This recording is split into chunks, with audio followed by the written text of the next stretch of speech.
What is going on, everybody? I go by Philly Mike, and this is the Philly Talk Podcast, and we about to talk about some Eagles rumors, news, but it's going to revolve around the draft and free agency. But before we get into too much, cue the This is Philly Talk with Philly Mike. Talking sixes in the bird gang, that's our life. Competition, we ain't scared, yeah, that's what we like. Win or lose, you know we showing up and we gon' fight. You see we strive for the sky every day that go by. And every single week we screaming fly, Eagles fly. This is Philly Talk with Philly Mike, yeah. This is Philly Talk with Philly Mike, yeah. What up, everybody? Time to get into some Eagle news. It's been a long time since I just came on here live talking with you guys about the birds. We're going to do a call in a little bit to get your thoughts on free agency, the draft. Let me know how you feeling about the first 3 round picks. No, the 3 first round picks. I said it backwards, a little dyslexic. But shout out to everybody up in here who's been in here early. Lit City Lambo, BLSG, Reed Nicholas, Fabian, Birds S, Big Play Slay, Philly Trez, Paul Mancini in the building. We gonna just chop it up. We gonna start with some of my takes, read some chats, and hopefully some people who don't normally call in and give your take on just free agency as a whole and the draft. We're gonna touch a couple topics, but you know, it's wild, with all the rumors swirling around about the quarterback position, and a lot of it is just off the speculation of it's. First of all, it's off our emotions. One, as a fan base that just wants to be on top again, no doubt about it. And for whoever loves Jalen Hurts in this way or that way, understand that there's upgrades at the quarterback position out there. It's as simple as that. It's just that, are we in a position to go out and get one? Are there really ones to be had? And how do you feel about the development of Jalen Hurts that just will sway somebody's decision left, right, left? It is what it is. Um, but at the end of the day, whatever move is made, any Eagle fan who wears the emblem, who calls herself an Eagle fan, ain't gonna be mad if the results lead to more W's. The results lead to something positive. That's just the end result. Some of us protect our players for the simple fact that other people just don't, and that's just how we roll on certain guys in the city. But at the end of the day, it's all about who's winning, who's going to win for the Philadelphia Eagles. My whole thing when it comes to Deshaun Watson and Russell Wilson and even the Aaron Rodgers, when it was talked about, is like, what are we talking about here, right? Maybe they physically didn't say they're not gonna that they didn't physically say I don't want Philly, but when the rumors first came out, what was talked about? It was Russell Wilson disgruntled. Here's 5 teams he will go to because of his no trade clause. 5 of them being blah, blah, blah, blah, blah. None of them being the Eagles. Deshaun Watson. Oh, he wants out of the Texans. Then this stuff came up. If he leaves, he wants this, or this. I mean, the damn New York Jets were a destination for him over the Philadelphia Eagles, meaning that's who he put on the list. Miami, New York, Denver. This is what he wants. And because both these players got no trade clause, I'm just like, bro, if Russell Wilson will tweet or just come out and say that I am considering the Philadelphia Eagles if I get traded. If Deshaun Watson comes out and says that, well, now Philly might got a new ear to it. But I can't be going to holler at the same person if they're not trying to give me no time of the day. I mean, it is what it is. But let's get into some of the conversation. We're going to talk about what's going on, Knight Rider. Blue City Empire said, Philly Mike, are you ready for the USFL draft tonight? Didn't even know. I forgot all about that. All about that. Philly Jeremy, what's up with you? Brian said, good vibes. You already know. Spike said, none of those guys are coming here. That's my whole take on it. Pete Carroll, bubblegum said the rumors aren't true. ESPN is just trying to fill airtime. That's what I agree as well. Bird Gang 31 in the building.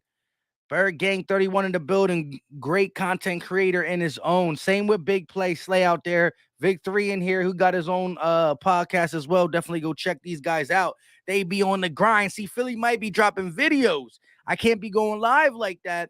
But at the end of the day, we needed to talk some Eagles. I was contemplating, like, listen, I do want to hop on the live talking about James Harden and the Sixers because I want to get the Sixer fan takes on that. I dropped the Eagle video and a Sixer video yesterday, but we're going to talk about the Eagles and just where they stand via free agency, via the draft, because I also want to hear from you guys. And shout out to the Eric B's and the Zacks and the Robert and the Philly Jeremy. I need y'all to call in. When I drop this link, I need you to call in because at the end of the day, I've been saying some of the things where I like what I like on defense and offense and defense and free agency and draft and who I want back. But I want to hear from y'all. Definitely want to hear from y'all. The quarterbacks are trying to win now, and right now, going on in Philly won't get them a title. I mean, look, let's be honest. We saw the Bengals make the switch like this, right?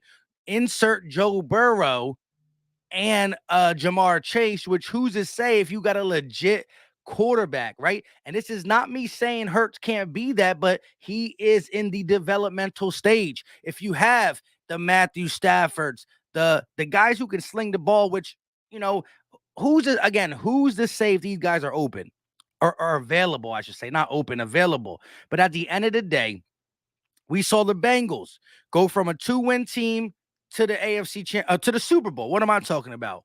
We saw it, right? And this is the Eagles team that did go to the playoffs. Forget the last place schedule, because guess what? So did the Bengals. The Bengals had a last place schedule, just like the Eagles. They both got to the playoffs. The Bengals weren't lighting it up all season. No, they got hot at the end and took flight. That's what they did. Now, we could compare, contrast what the Bengals and the Eagles have. Eagles got the better O-line. Bengals got the better receiving core. Bengals got the better quarterback. We got the better, I don't know what else, tight end. It depends what you want to really talk about. But at the end of the day, the Bengals were given a last place schedule. They were in last place of their division, and they turned it around quickly. That's what you can do in the NFL, and it starts with the offense and defensive line. And then from the offense and defensive line, it does matriculate to, if that's even a word, to the quarterback. To the quarterback. Mr. 89 said OBJ and Hurts would gel. OBJ wants certified.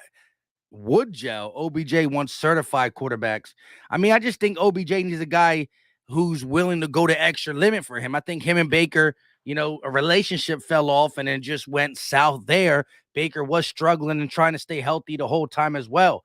You got to consider all that stuff. Breaking news, just signed Willie Constein. The Sixers just signed Willie Constein. Yeah, I did hear that. That was our big... I heard somebody said that to me on a video. They commented on a video and I didn't even read into it. Wow. Willie Constein. I don't know. He's young, but the career went up and then it went down real quick. If Howie does his job in the offseason, we will be in the chip next year.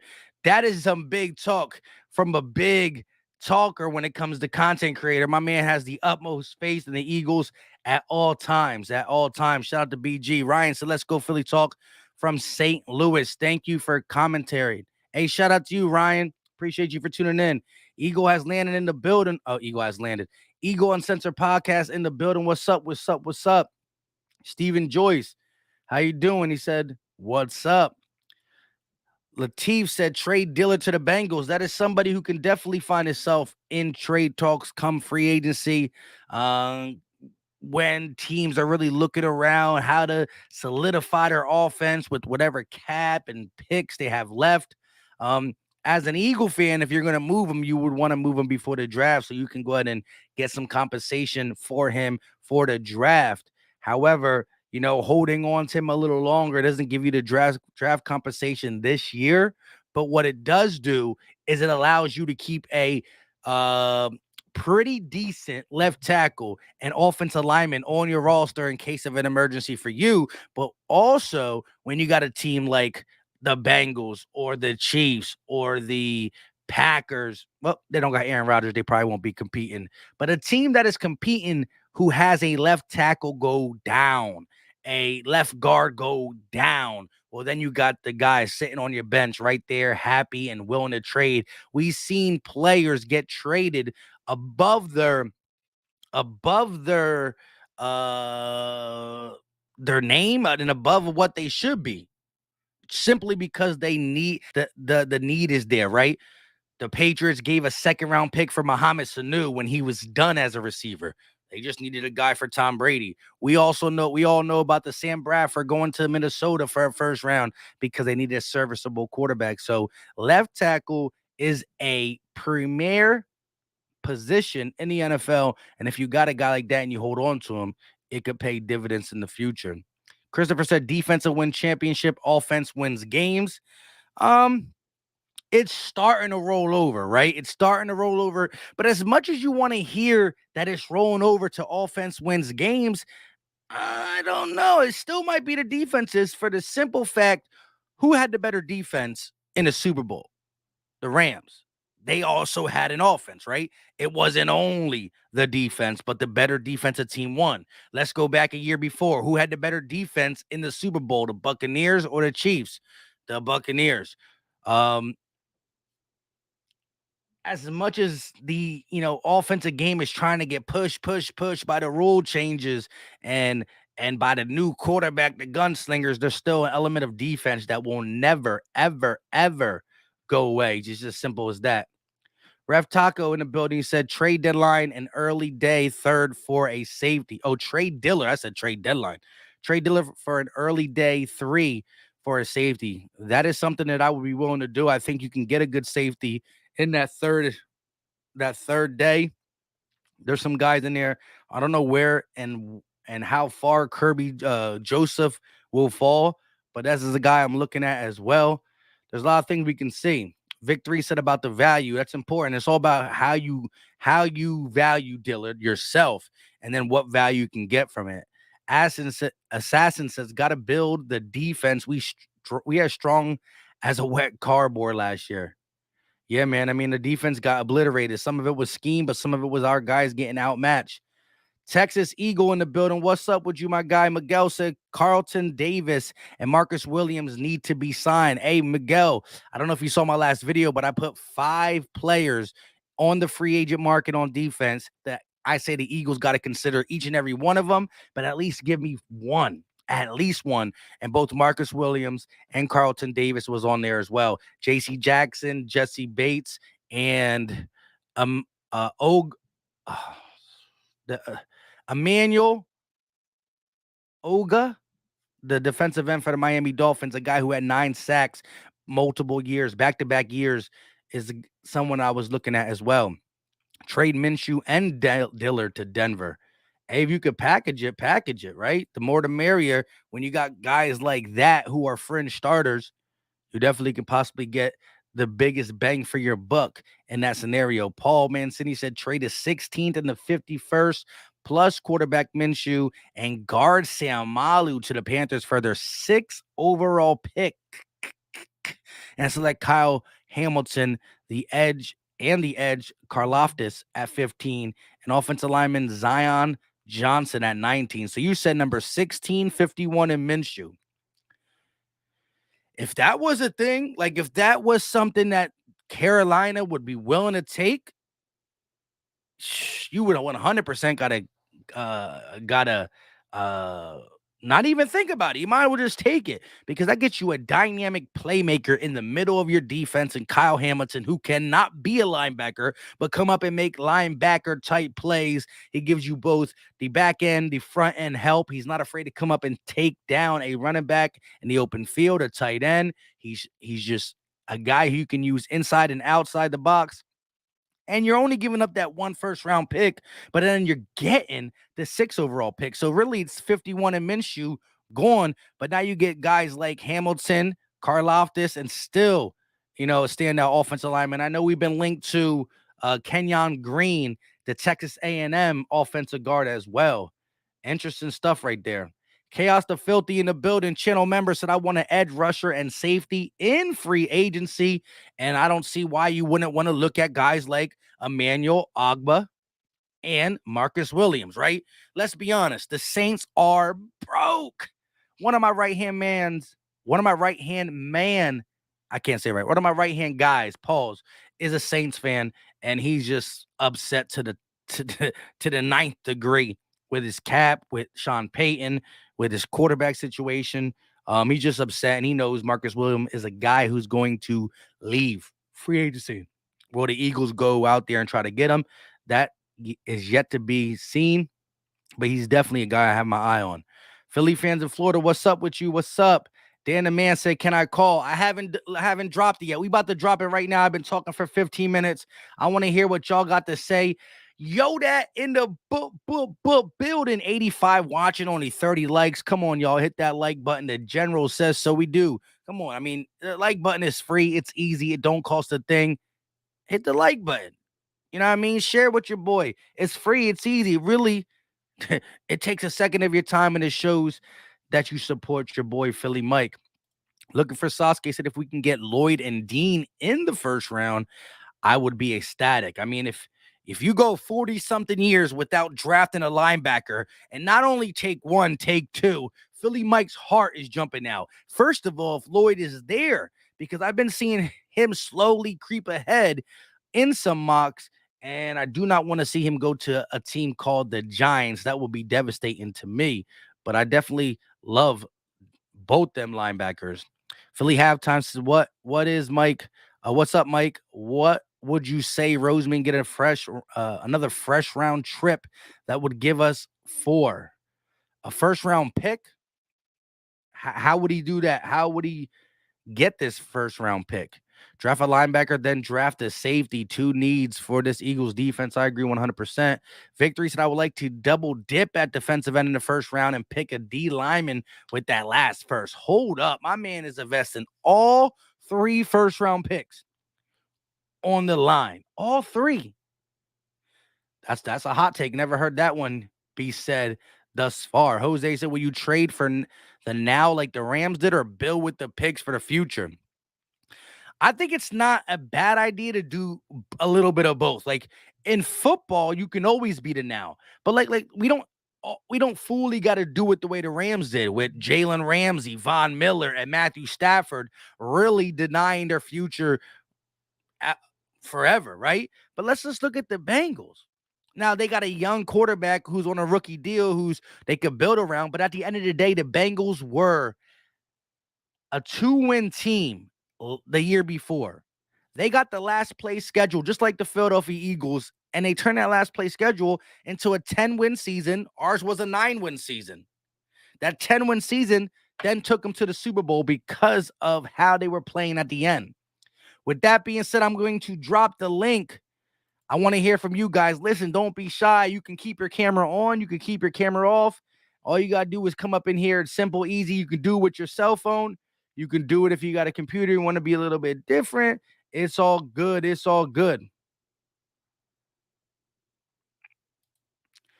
It's all good. Go ahead. There's the link. Come in yourself. We're going to do this live calling. We haven't did the Eagles live calling in a minute. We've been doing a lot of Sixers talk, and rightfully so. We're down the stretch, and the last 24 should be interesting. Let me know your thoughts. Let me know your thoughts. Steve H. said, Philly, explain this combine situation. What do you mean the combine situation? Elaborate a little bit. Texas Eagles. So what do you think it would take to get J.C. Jackson money-wise? I think he's going to be the top corner on the market, right? Carlton Davis probably coming in around second or third. He's a young guy, 25 years old. J.C. Jackson ain't old as well. He definitely fits the mold to spend for the now and the future. But money-wise, he's probably going to be the top paid guy. Now, I think in the next 2-3 years, the NFL is going to, really up the free agent, or not the free agent, the cap, for the simple fact that money deals are going to hit with the commercials and the new deals and all that stuff. So the cap is going to be skyrocketing in the next 2 years. So, us being in a pretty good situation now, you got to take advantage of that, to be honest. At the end of the day, though, we don't know how good of a situation we're going to be in, for the simple fact that if the Eagles eventually do make a move at a veteran quarterback, just say they do, well, then the cap situation changes dramatically. One of the reasons we are really good with our cap is because we got Jalen Hurts, who pretty much costs $1 million. That's it. That's all he's really doing to the cap. And so that is a real benefit the Eagles have, to say the least. However, you know, with the way it's looking, you were still going to be good within the next 2 years. So do what you got to do. Make your moves. Hold up, wait a minute. We got a $20 donation. Michael Felder always coming in, dropping donations. Much appreciation, my guy, longtime supporter. He's around. He's around. All the great content creators he definitely shows love to. Greatly appreciate it. He said, Yizzo, good evening, Eagle Nation, $20 banger. Hey, Mike, let me know. Let me just give me a take where when it be just give me a take whether it's NFL free agency or the draft. How you feeling about the Eagles? And as we all know, that the draft will be dictated by what we do in free agency. And I do believe we have the cap and the means to be pretty pretty aggressive in free agency. Now, I'm not saying go get the Chandler Jones and the Stephon Gilmores. You don't got to load up on these 30-year-old guys, but you can definitely be aggressive. Mike, let me know your just some takes you got when it comes to that, especially for dropping that $20 banger. Let's get to the first call. We got Martin Perez in the building. What's up with you, What's up, Martin? man? How you doing? How you doing?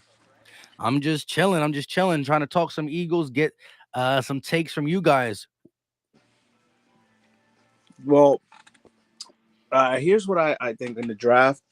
I would love for basically defense and a wide receiver at the end. Here's why. I just feel like all these vets are not going to be so comfortable with Jalen Hurts because he's still developing. So I honestly feel like that's what's going to be the struggle for us landing a vet. Even if we have all that money, they're just going to want to go to a quarterback that's already at their highest potential. Jalen's not there yet. So You mean the that's wide why I say, receivers, right? yeah, Traylon Burks. I want Traylon Burks. Treylon Burks is definitely a guy that I've been looking at. I've seen him mocked to us a couple times from different mock drafts, whether it's just an automated one or an NFL analyst doing it. Definitely got the body frame. I'm definitely gonna be breaking him down, and he's someone I agree I wouldn't be mad at. But I do think the wide receiver thing gets a little overblown when it comes to just you know going to the top quarterbacks. Here's Mm-hmm. one thing you got to understand too. Again, if the decision is a Jalen Hurts or a Justin Herbert, it's going to be clear where they go. But Yeah. tied to that decision is the money in the Mm-hmm. long-term stability that you're going to give this player. Because at the end of the day, let's just look at guys like Mike Williams and Chris Godwin, right? Yep. Mike Williams is now going into his contract year, meaning Mm-hmm. he's been playing on his rookie deal. Last year, Mike Williams made under 10. He made a 3 to 4 million. That's all he Yep. made. So now, if you got an Aaron Rodgers team that's only going to try to pay him pennies to the dollar because they got Devontae Adams, he's not going there. So at the end of the day, you still got to offer this guy long-term stability.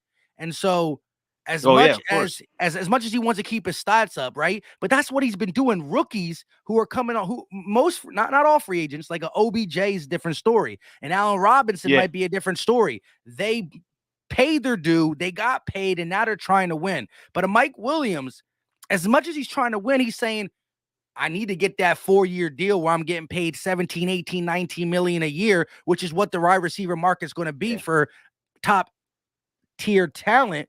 And so then you might take a little bit of a sacrifice.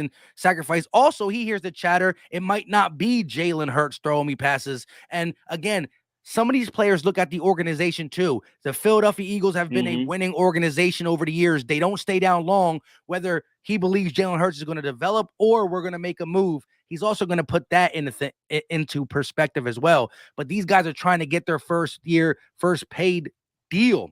So Yeah. Mike Williams, listen, he might want to stay with the Chargers, but he's not going to want to be franchise tag because Franchise. franchise tag is going to get him 16, 17, 18 million top tier, but for one Mm-hmm. year. Then he goes out and tears his ACL and it's over. He don't got no long-term stability. Exactly. So Yeah. if an Eagle team can offer him that, which depends on who we're talking about, a guy like Mm-hmm. Mike Williams, I would think about a 3 to 5 year deal be talked about behind the scenes. A guy like Allen Robinson, you offer a 1 year deal, but then he's looking for that Matthew Stafford, that Pat Mahomes, that Justin Herbert type quarterback. You know what I mean? Yeah. Yeah, that's all I look forward to. I just wish that I hope we make the right decision, but until Let, the, I just feel like that's what's gonna happen. so real quick before I let you go, Traylon Burks is somebody you definitely want. Um, what are the other two positions you want if we end up using all first round picks? Linebacker and defensive end. I like Jermaine Johnson So if we came from out I think with one of the linebackers, Jermaine Johnson from FSU, yeah. and Traylon Burks, you writing Howie I Oh forgive you yeah. card. Yep. Oh yeah, big time. That's gonna be a whole 5 paragraph for everything. And so do you believe that Jalen Hurts is going to make the turn if we do get him some more weapons on offense? Is he going to have a better season, or is he still going to be, slowly getting there? Is there going to be a nice jump? No, I think he's gonna have a better season. I think he is. I think he's already heard everybody doubting him, so I know he's gonna step it up this year. I'm looking forward to it. I'm looking forward to it.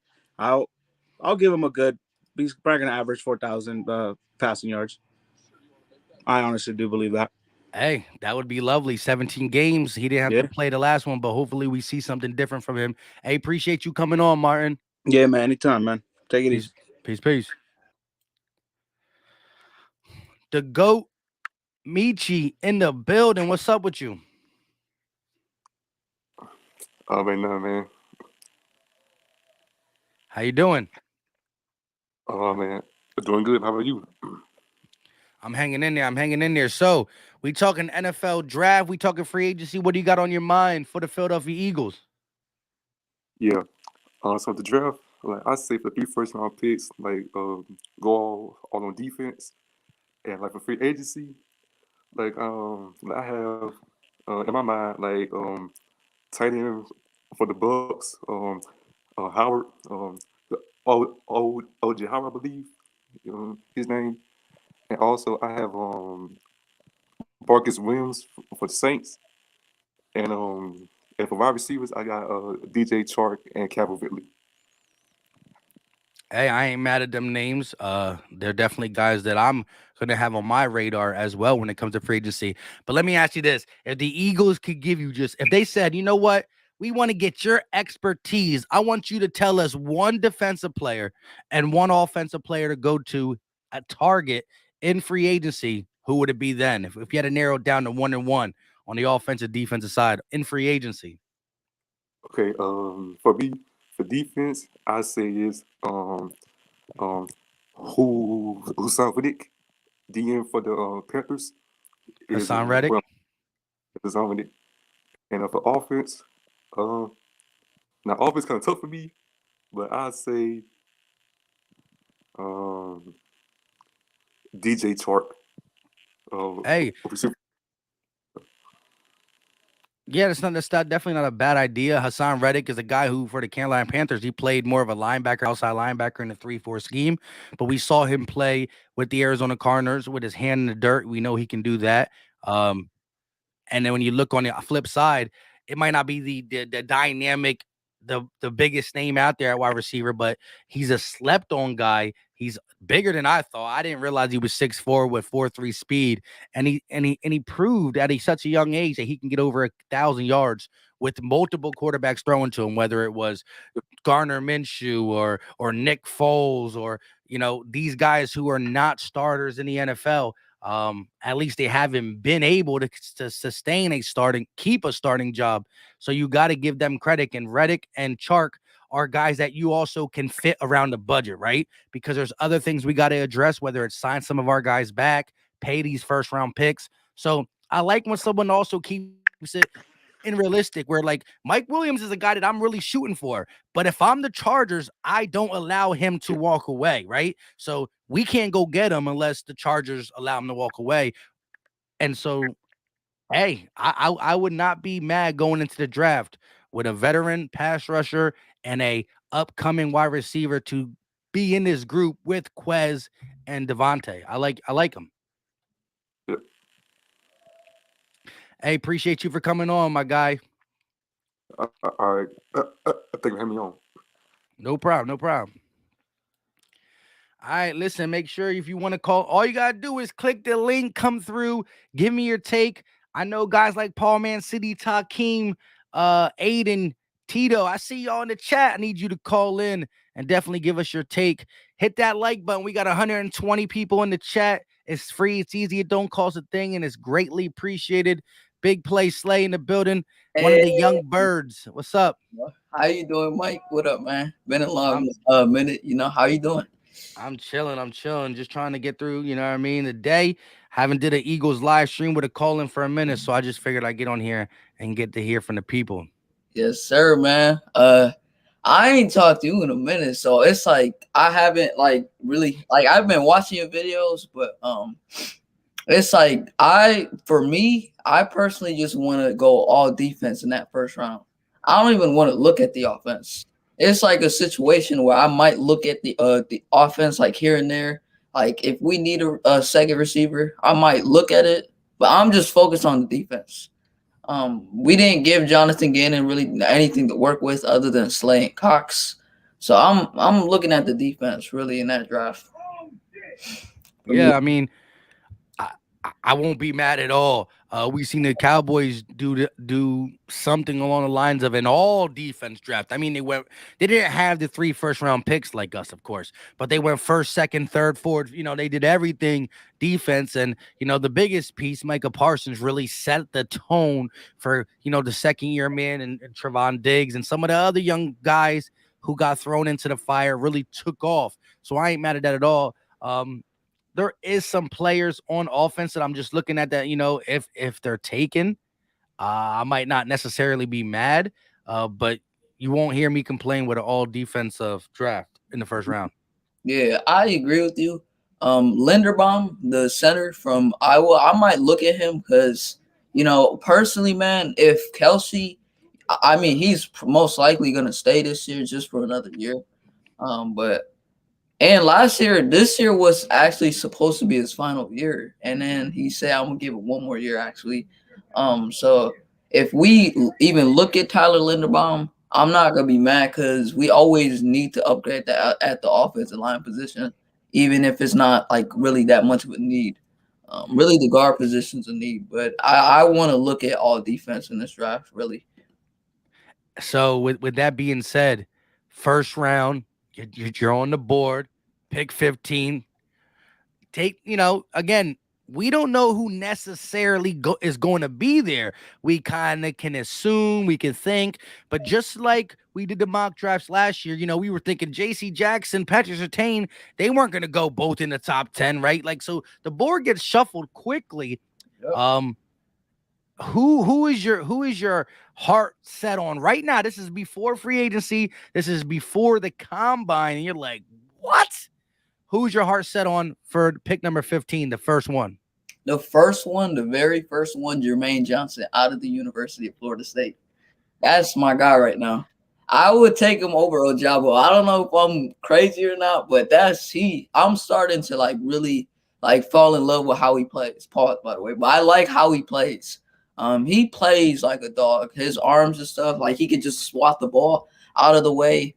So the quarterback can't like run around and stuff like how Mahomes would. But I think if he was in our system and with Jonathan Gannon, he would be amazing. That's my guy right now.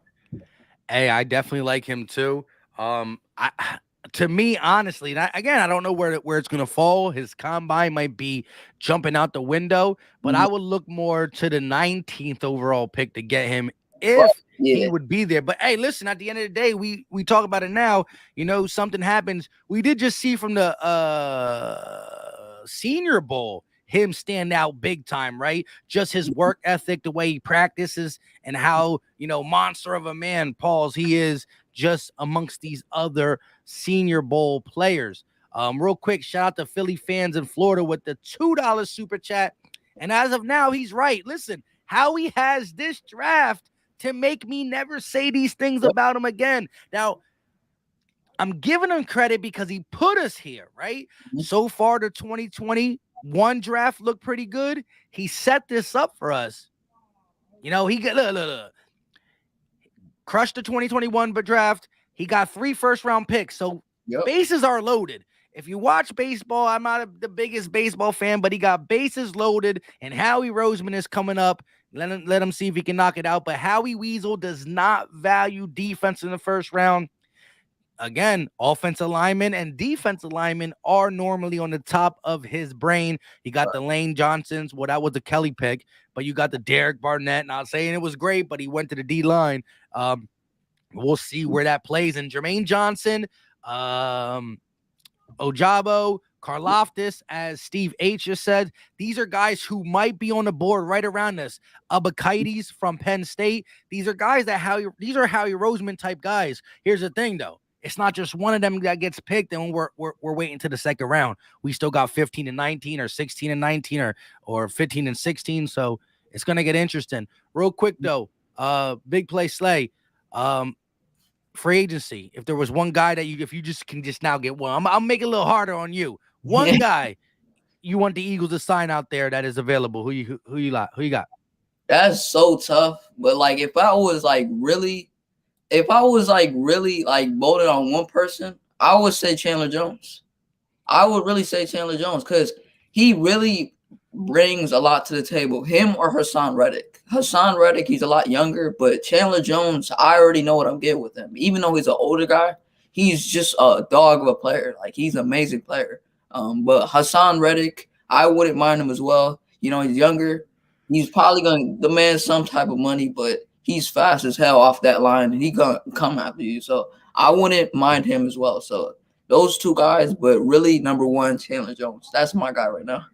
Yeah, the 30-year-old kind of worries me because we got so many 30-year-olds on the D line and on the defense in general. Slay's one of them 30-year-olds that I think we should extend because he's on the better side of 30. But then you got the Ronnie McLeods, the Brandon Grahams, the Fletcher Coxes. You know what I mean? It's like, hey, let's come on to the 30 crew. Chandler Jones. Nah, but I definitely like the talent. Appreciate you for coming on. Definitely, hey, if you're in here and you haven't checked out Big Play Slay, I mean, obviously, you know the name Slay because of Darius, but just type it in the search bar. You'll see his logo, BPS. Click on the video, hit that subscribe button. Appreciate you for coming on, though. Yep, appreciate you for having me on. You have a great night, my guy. Peace, man. You too. All right. Listen, hit that like button. 123 in the building. Here, look.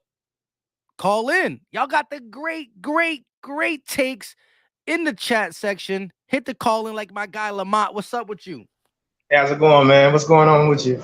I'm hanging in there for Tuesday. I'm feeling good. Normally, this is my busiest day, but what I normally do got canceled, and I'm like, hey, what should I do? Let me get on the live stream and hear from you guys. Yeah, man, this is my first time calling in, so man, I'm glad to get up with you. Hey, appreciate it. So, where you want to go first? Draft, free agency? I'm not too big on the drafting thing. I really haven't really watched any college football like that. But I mean, I would say go defensive line in the first round with maybe the first 1 or 2 picks. You know. All right, yeah. But as far as free agent, I think we might need to hit that Quadre Diggs guy from the you know what I'm saying? Yeah, safety. He's a safety that's not being talked about. He's getting slept on a little bit. I like him. Oh, and then what you think about adding Jarvis Landry, bro? Jarvis Landry. What you think? If we can get it from Cleveland, he's a free agent. I don't know. I think I heard something about him, but I'm not sure. Maybe I'm just wishing or something. But would you think he would fit with the slot? I think he would. I think he's a guy that you want. He's not the big X receiver, but he's the guy that will go across the middle, got sturdy hands. Injury has been a problem for him, but I don't know what happened. You know, Baker receiver's been going down. OBJ, Landry, but when OBJ leaves, you know, he started to shine like a light. But he's the type we need, a guy who can catch the ball, volume, take the hits, get the yak. You would need a player like that. But let me ask you this real quick. Okay.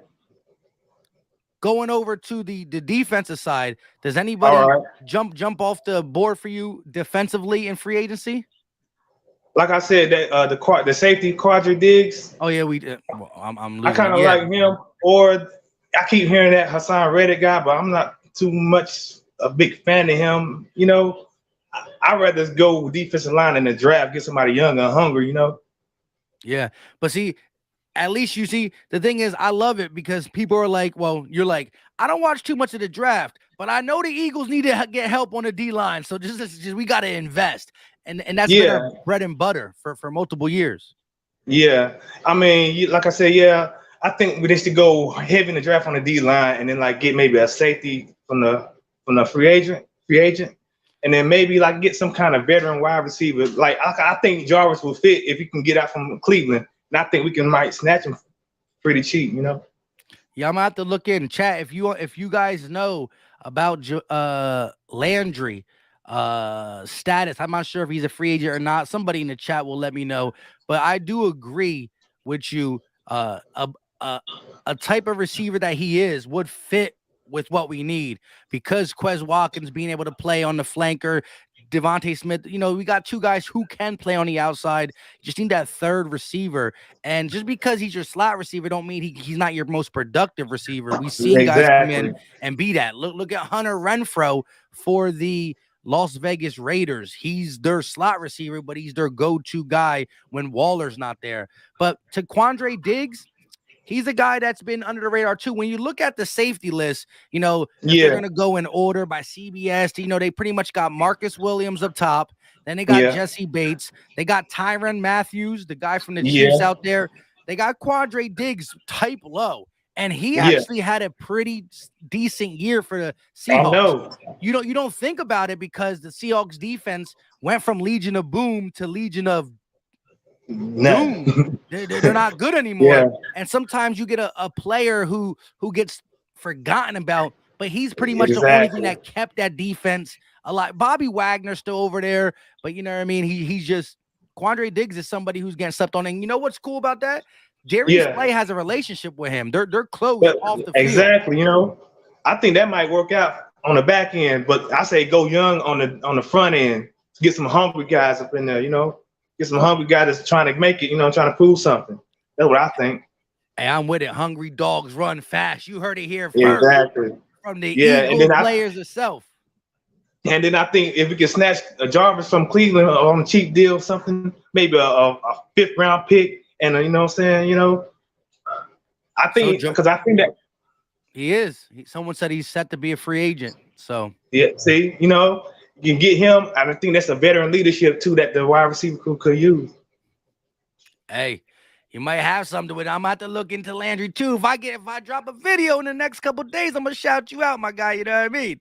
Yeah, if he's a free agent, then I say throw him a bonus too, and then see if we can get some popping in that receiver room, get some veteran leadership. Because them young guys is not they. I don't know what they to wet say, behind the ears. Yeah, they need somebody to get up under them and get them motivated. Jalen Reagor, man, it's like I see the potential, man, but it's just not kicking in for him. So that's why I'm like get Jarvis in there. He might can show him some ropes, and then they're gonna keep it moving from there. Get Jalen a good target, and there they go. Hey, I'm with you on that. At the end of the day, veteran leadership is needed. Even if it's not, again, you want a guy who can lead in the locker room and go out and produce on the field. Yeah. But just the ins and outs of a wide receiver, you need a vet. You need it. It's screaming veteran receiver. Add me to the Devontae. If Devontae Smith goes out there, your best receiver and your newest receiver, and says we can use a veteran, you go get a veteran. Yeah, Jarvis will fit. I think he will fit perfect. You probably don't have to pay him that much because he's trying to get out from Cleveland or whatever. He's a free agent. Probably don't have to pay him that much. Veteran minimum. Hey. Prove a deal. Sign me up. Hey, appreciate you for coming through. No problem. Talk soon. Oh, but I just want to end on this thing. This Russell Wilson trade bait. I don't know, man. I was kind of iffy on the 2 first rounders for Russell, but like I said, he got a trade clause. He didn't want to come here. Hey, my whole thing with this is until one of these quarterbacks mention us, I'm just gonna fall back until they mention us. Yeah, you know what I mean. But if, like I said, if it happens, it happens. But I'd rather stick with Jalen and grow this thing right. Hey, sometimes you got to water them plants. Roots on 3. You know what I mean? It didn't just sprout up out of nowhere. But hey, I appreciate you, bro. All right, thanks, man. Thanks a lot. All right. Now we got some callers in the back. Next up, we got Mike Felder, and then we got Paul Mancini coming on after him, and we got some more. What's going on, Mike? I think you're muted. My fault. What's going on, brother? Hey, out here working the city, baby. Hey, that's how you got to do it. You know what I mean? Yo, listen. So for the most part, I'm working with the draft, man, on defense, man. Young players, like the brother previously just was saying. But in me, it all really is going to come down to the coaching, man. Like no matter who you bring in here, man, you got the development of who you bringing in. But as far as free agency, I will go with definitely somebody on the offense as far as helping Jalen along as far as wide receiver, an experienced receiver. What's the big guy named Mike? Big dude. Mike Williams. Mike Williams. I would definitely go with him, man. I think they'll definitely put him over the top. Yeah, that's my number one target. I think it's going to be a little hard because some of the reasons why Herbert can throw the ball deep and just be like, look, just lob it up is because the 6'5" Mike Williams. But I don't know. I really want to look into the Chargers cap and whatnot. Right. The only way I really see them going with him is if they tag him, and he's not gonna want to be tagged because no player likes that. You get top tier money, but 1 year, no signing bonus, no cushion, no long-term security. Right. But I agree with you. Let me ask you this though. You brought up coaching. Do you believe are you willing to go into the season like Jonathan Gannon? I know you did some things. But you know what? We're gonna get you some defensive talent in the draft. I'm gonna try to come into this season with a clear mind. Okay. Well, listen. How long do you think you're gonna be here? You think he didn't get the coaching job and he was ready to leave. So you're gonna get these guys. You're gonna get his so-called guys in here, and then what? Is that gonna convince him to stay longer, depending on what he does? What happens after that? Yeah, you make sense. Just look, he got a coaching job. He got a coaching opportunity, or he got to interview for a coaching job off analytically good season, but not physically good season. So what happens if he does get these guys in here and he has a season that we like? He might just be like, thanks, Philly, I'm out. That's something we're gonna have to wait and see. Right. But I think also, as far as like I said, the other free agency is that Reddick, man, linebacker, man. You definitely get the dog in him, man, and that'll definitely change the dynamic. You know what I mean, of that whole linebacker unit. So, and somebody definitely can get after the quarterback. So, I mean, just those two as far as free agency, and I'm saying you can trust Howie to work the numbers. That's one thing you don't have to worry about when it comes to that, man. When it comes to Howie, you have Eagles as a organization that people would want to come to, and then Howie's going to work the numbers. He can get the people in the building, and people want to play with Jalen. I don't know what everybody's talking about. You know what I mean? Give the brother some time. You know what I mean? He's definitely going to have a good year. Coming forward, but those are two. Like I said, like the brother said, you got to go young. So you're going to have to develop the talent you're bringing in. So, I mean, that's my stance on it. Hey, I'm all about that. That's one thing that I really want to see start take shape in Philadelphia is molding the young guys, not getting a guy in here and him being not as good as the player we didn't draft and then him falling flat on his face, right? It's like, just to say one more time, no matter what we think about Arcega-Whiteside and Jalen Reagor compared to the other people that could have been drafted, I understand that, but it still was our due diligence to bring them in here and get them better than they were in college, not make them physically go backwards. So that definitely got to be better. Absolutely. Shit, you might as well hire me. Exactly, right? They get paid a lot. I go out there and just say, "Hey, get on the sprint line. Go ahead, and I'm gonna read a book." I think let's see, I'm 6'4", 310. So you know what I mean, I definitely got to get on that line. There you go. Hey, appreciate you for coming through. Yes, sir. Peace. All right. We gonna keep going. Shout out to everybody in the chat. We about to bring on first time caller. I always see him all over the place. Paul, what is up with you? Hey, Mike, how you doing? Is my mic on okay? You are loud and clear. Okay, buddy. Hey, it's great to be on your show, and you do a great job. You really do. You're one of the top Philly content guys for sure. There's no doubt. I appreciate I'm it. a longtime Eagle fan from the Philadelphia area. I live in North Carolina now for years, but I follow the Eagles a lot, and I follow the NFL's league a lot. But big off season. A lot of I look at this off season as a great opportunity for the Eagles to build on what they did last year. And I think some fans, I know everybody wants to go all in with a quarterback and this and that, but I think the long term view, football's not, teams don't have long term quarterbacks anymore. You got about 2-3 years to prove it, or you're gone. So I think people have to temper, some of those wild visions of getting, Aaron Rodgers or, Deshaun Watson, or I'll be honest with you, even Russell Wilson. As great as those guys are, and they are, you have to look at where this team is financially, contract-wise, getting away from some of the older guys. We still have $24 million in dead money in 2022 for players that are not even on the team. Yep. Malik Jackson, Alshon, Zach Ertz, Joe Flacco, to name a few. So we have about 23 million in cap space. So I don't believe the Eagles are going to be big free agent spenders. If the Eagles keep those 3 picks in the first round, which is unlikely, but if they were to, where they currently sit is 9 million. So, that's 22 million to 9. You're down to 15. We have to re-sign Kelsey. That's going to be 8 to 10 million. Now all of a sudden you're talking about not having a whole lot of money. Now, I do think.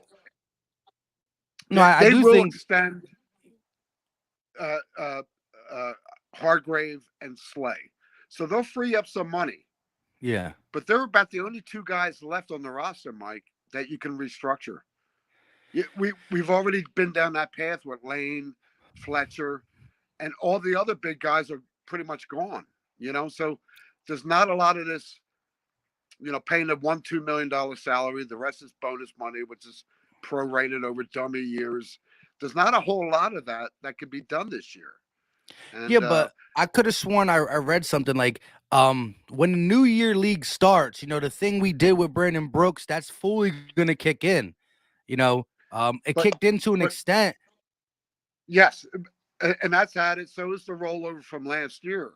But you have to remember, last year the Eagles restructured about 4 or 5 guys that pushed money to this year, and then we signed or extended,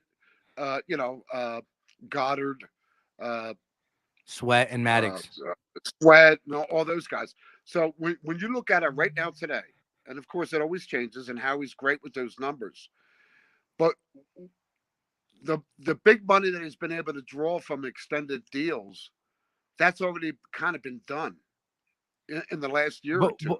So it's not a lot of. Are you calculating the cap? The cap's going up though this year. At least. No, the cap's already been set. It's 208 million this year, 2022. That went up from 182.5 in a decrease last year because of the COVID. Correct. So it has already been set at 208. Now next year, I'm talking 2023, it will probably be 225, 230. And you look at a guy like Fletcher Cox, for example. He's here one more year. His dead money is $40 million. You can't do anything with that. Next year, his dead money drops to like 24. You could do it June 1st next year, 2023, prorate that over 2 years and eat 12 a year. That's probably doable in 2023. His deal right now is not doable. You can't eat 40 million. We already did that last year with the Wentz deal, Yeah. But getting back to the opportunity, But the 3 first rounders, I do believe they're going to at least draft 2, and I think they'll both be defense. And I've been thinking of this trade for a while. Uh, the team that is desperate, that's in the best position draft wise, is the Carolina Panthers. They have the 6th pick. Matt Rule's in year 3. He has to at least win or be extremely competitive, or he's probably out of a job.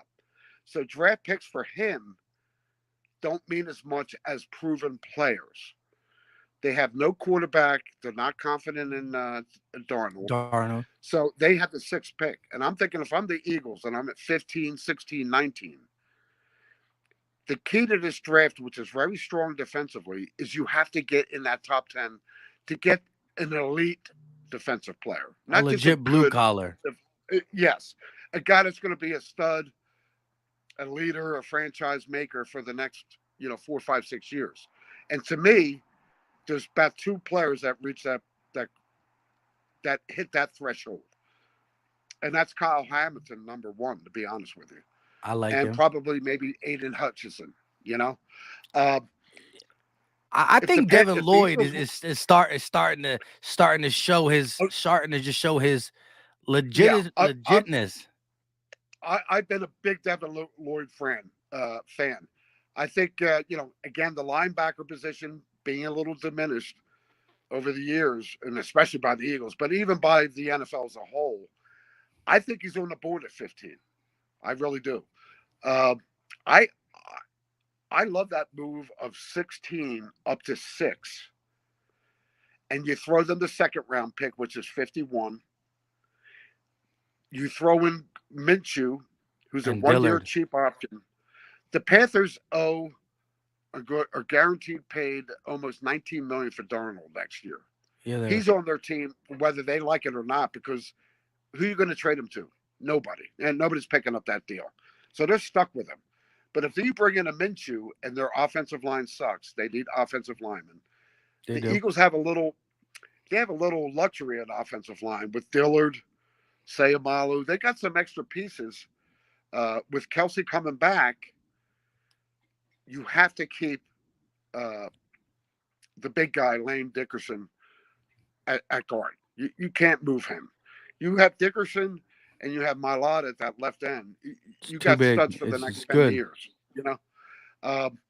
So I think the Eagles' best move is to trade one of those first round picks. They would have to throw in their second round, the quarterback Minshew, who could probably beat out Darnold and actually be the Panthers starter, and you give him Sayamalu. I would do that. They come out with 2 starters, probably quarterback and an offensive line, the 2 positions they need.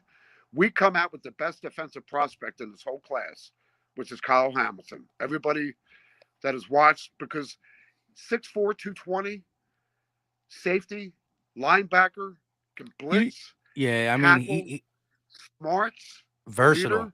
I mean, he could be the guy in 2 years from now, like what Dawkins was on those defenses. I mean, the real deal at a position that the Eagles have lacked for, really probably since Dawkins or, Jenkins was good. Yeah, Jenkins was good. He's part of that Super Bowl tandem. Yeah. But I think for free agency, Mike, I have a little different take. I don't think the Eagles are going to be big players in those first, 1 or 2 days when all these huge contracts are coming out. I think Nelson walks because he wants more money than the Eagles probably want to pay. I look at a couple of cornerbacks. J.C. Jackson's going to get premium money. He's getting 15, 17 million a year. Eagles can't afford that. They really can't. Yeah, but I wanted to talk to you about this. I could have sworn I read something somewhere that by maybe not free agency, but before the season started, that we're going to be north of 30 mil. It's about 23 right now as of today. Now, there could be moves being made that, aren't made public, guys restructuring, things like that. But when you look at the Eagles defense, they have literally 5 to 6 starting positions to replace or re-sign. We have 2 open safety spots.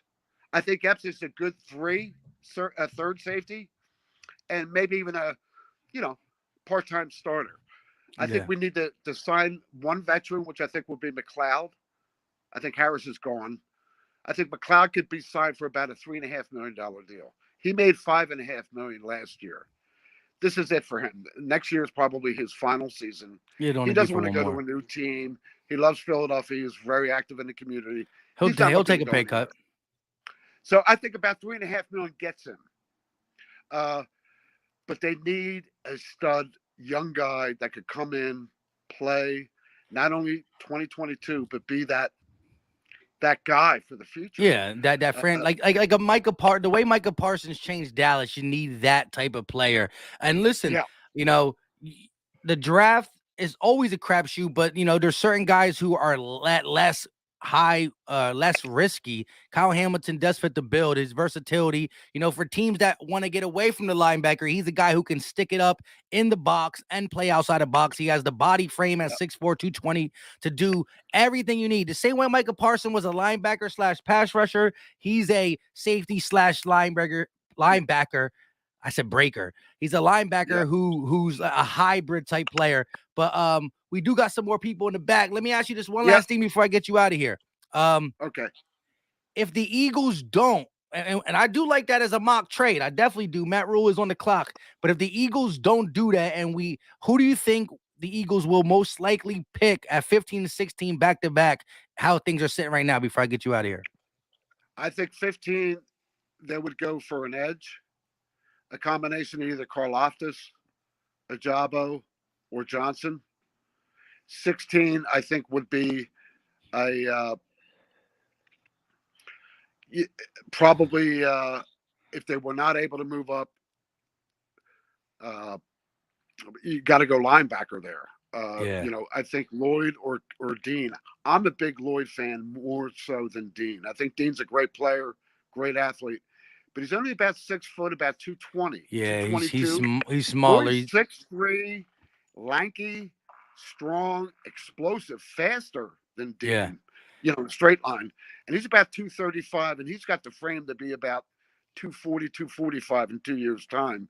And he could be a stud in that middle for 10 years, Yeah, the combine's going to affect Dean when it comes out, and just his physical attributes, but he's still a player on the field. But I definitely think he's going to take a hit when the attributes come out. Real quick, free agents, knowing that the Eagles' money situation, because I think this offseason is really about 2023, not necessarily 2022. But 3 or 4 free agents I like that are reasonable, affordable, and fill holes immediately. Linebacker Devondre Campbell from the Packers. Defensive end Marcus Haynes, who was an afterthought at the Panthers because he was stuck behind Brandon Burns and Reddick. He didn't really play much. But when he played and you look at his stats and his pressures per snap, the guy brings it. He'd be cheap. Kind of like a Ogba, but he's got a lower profile, obviously. Gotcha. And then I love that safety Diggs from Seattle that one of the other gentlemen mentioned. Quandre Diggs. Now he's coming off an injury, so that's a little shaky there. Yeah, and then a real outside sleeper is cornerback Dante Jackson on the Panthers. The Panthers have Gilmore. They're going to offer a deal to Gilmore. If Gilmore takes it, Dante Jackson's gone. Now he's only about 27. He's about 6'1", 195, and he's fast. He's not really a press guy because he's not real physical. He's an off the ball cornerback. That's Jonathan Gannon's favorite type. Gannon's scheme. He would not command crazy money. Yeah. That could be a sleeper. And a wide receiver, 2 wide receivers I like. My man got the notepad out. Cedric Wilson from the Cowboys, and I hate ex-Cowboys like everybody else. But the guy balls it every time. He does. He's a baller. He won't command big money. He's about 6'1", 200. Yeah. He could play in the slot and he could play outside. Inside, outside. And then a real sleeper deep dive is a guy named Emmanuel Sanders from Buffalo, who's been around the league for 10 years. Older guy. He's probably a 3rd or a 4th wide receiver at best.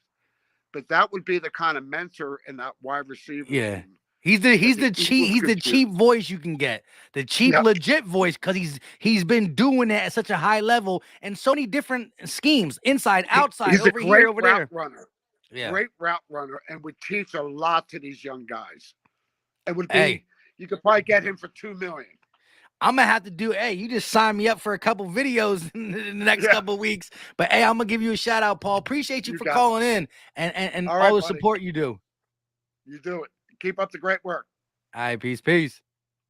Okay, Mike. Yo, that was some good stuff right there, my man. He got a little Gate City to him real quick. But here's my guy, Philly boy out west. What's going on? Hey, real quick, I saw you shaking your head about the Emmanuel Sanders. He's like, oh, whoa, we talking. Go ahead. Let's start with that veteran wide receiver room. Who do you like to add up in there? Teaching Devontae and Quez, because, you know, Jalen, he got to learn, but I don't know how much longer he's going to be learning in Philly. You know what I mean? I was already on that Emmanuel Sanders, Mike. I'm just gonna be honest with you, because Emmanuel I see it in the Sanders. back because nobody can see you in the back but me, and so I saw you shake your head right away. Yeah. So it's no cap right there. Yeah, because Emmanuel Sanders, like he said, Emmanuel Sanders been from San Fran to Denver, now Buffalo, and He was in nobody's New really Orleans. right, and New Orleans, and nobody's really even thinking about him. But he's been productive everywhere he's been. Exactly. So yeah, I see that. Emmanuel Sanders ain't go, and he's not going to be one of those big contracts that take up a lot of space out of the cap space.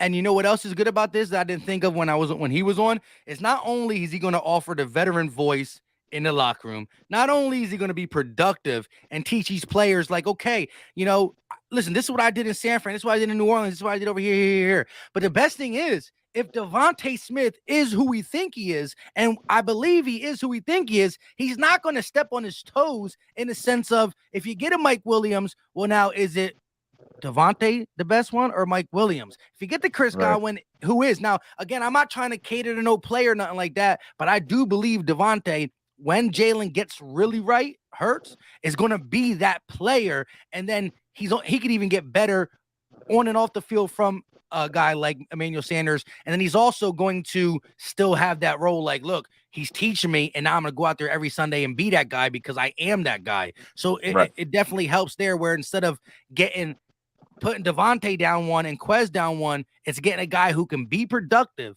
and keep them where they need to be for the future. Exactly. See, I mean, because like you say, if you get one of them big name receivers, then you're going to have to worry about what we're hearing right now with the Sixers. You're going to have to hear about who team is it? Is it Harden's or is it Embiid's? Are they going to be fighting for it?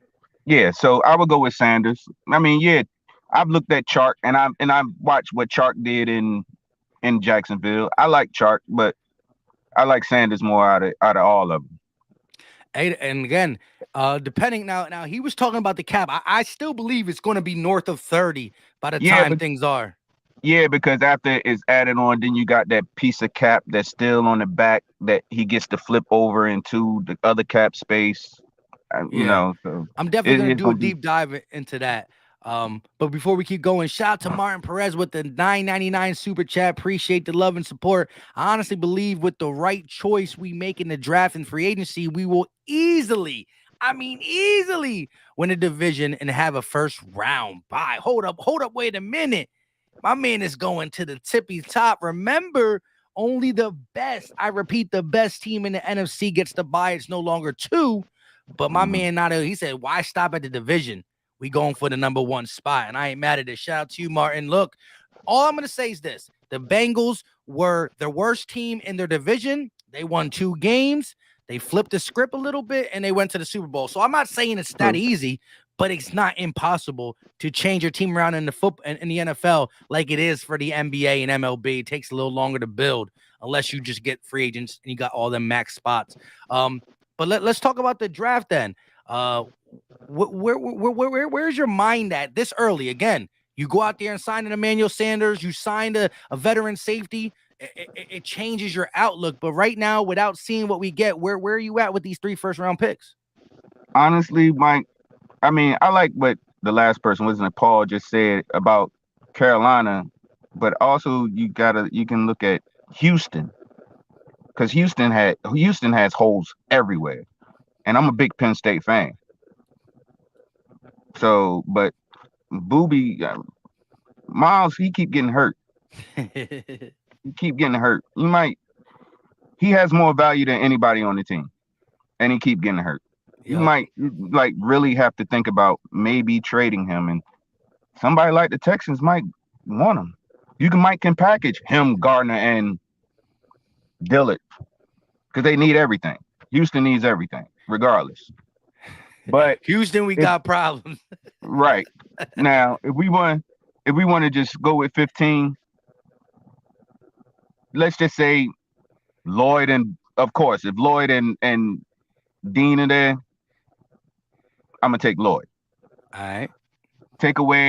Let's say take away Lloyd and Dean. Like I said, I'm a Penn State fan. I'll be looking at Ebikite or Florida State. Jermaine Johnson second. Jermaine Johnson or I'm not big on the Tyler Lindenbaum because everybody looking at him as center. But to me right now, we got Jarigas, Herbig, Sayamalu, Dickerson that can back up that center spot. So I'm not really there as far as Lindenbaum, and I would rather see and also Jacoby Stevens. I'd rather see them move him back to safety. Yeah, that's what he played in LSU. Yeah, you know, I don't know what it is. When we grab LSU players, we change them. We did it to Jalen Mills, and it's always when they're late. Like they're not top tier. Like you ain't getting a first round Justin Jefferson and changing him, or Derek Stingley and changing him. But Jalen Mills, 7th round pick, Jacoby Stevens, undrafted free agent. One was safety, we moved to linebacker. One was safety, we moved to corner. It's like we don't trust them or something. I don't know. I mean, he was a hitter, but LSU. So I don't know. That it's funny with Howie running everything. To me, Howie should just stay with the money. Stay with the money, Howie. Just you do that perfectly. But drafting, let the scout department do it. But at 15, I'm more so I want the linebacker. Yeah, I want the linebacker. Everybody talking about quarterback, but I'm like late. You honestly, I watched the HBCU Legacy Bowl this past weekend. It's a lot of talent over there, like that you can get late rounds. Akil Glass, Marcus McLean, the receiver, the boy Dixon from Norfolk State. That's a DN. All of them big, and there's a linebacker that was with Deion Sanders last year. And I watched his workout with him and Deion maybe a couple of weeks ago. I think his name Aubrey Miller. He reminds me, even he didn't get recruited out of high school to one of the big schools, but he played at Jackson State, and he reminds me of Trotter. Oh, there we go. That's all you got to say to get my attention and start looking in. Yeah, he reminds me of Trotter. I believe because actually Jackson State had 2 good linebackers. And I believe it was Aubrey Miller that's the one that reminds me of Trotter. A lot of Trotter. A lot. Hey, I ain't mad at it. I agree. I think you look at that linebacker. Here's my thing. I'm gonna keep saying linebacker all season. But before I get you out of here, we can't deny that it's been over 40 plus years since we drafted a linebacker. So just let me ask you this, right? What gives you the little bit of faith that it can finally change 2022? Let's see. If Howie was smart, he's doing it for his job. He got to do it for his job. If he looked back at the last couple linebackers, let's take with Tampa Bay when he had the chance to get White. Yeah, he didn't. I mean, I ain't mad we got Devontae Smith, but look at Parsons. Yeah, Parsons and Smith, yeah. So somewhere in Howie's mind, he'd be like, well, she should be thinking I done missed out on linebackers the last couple years and wasted too much money on receivers. I got to get me a linebacker. That is my only hope right there. And that's what I keep preaching. I think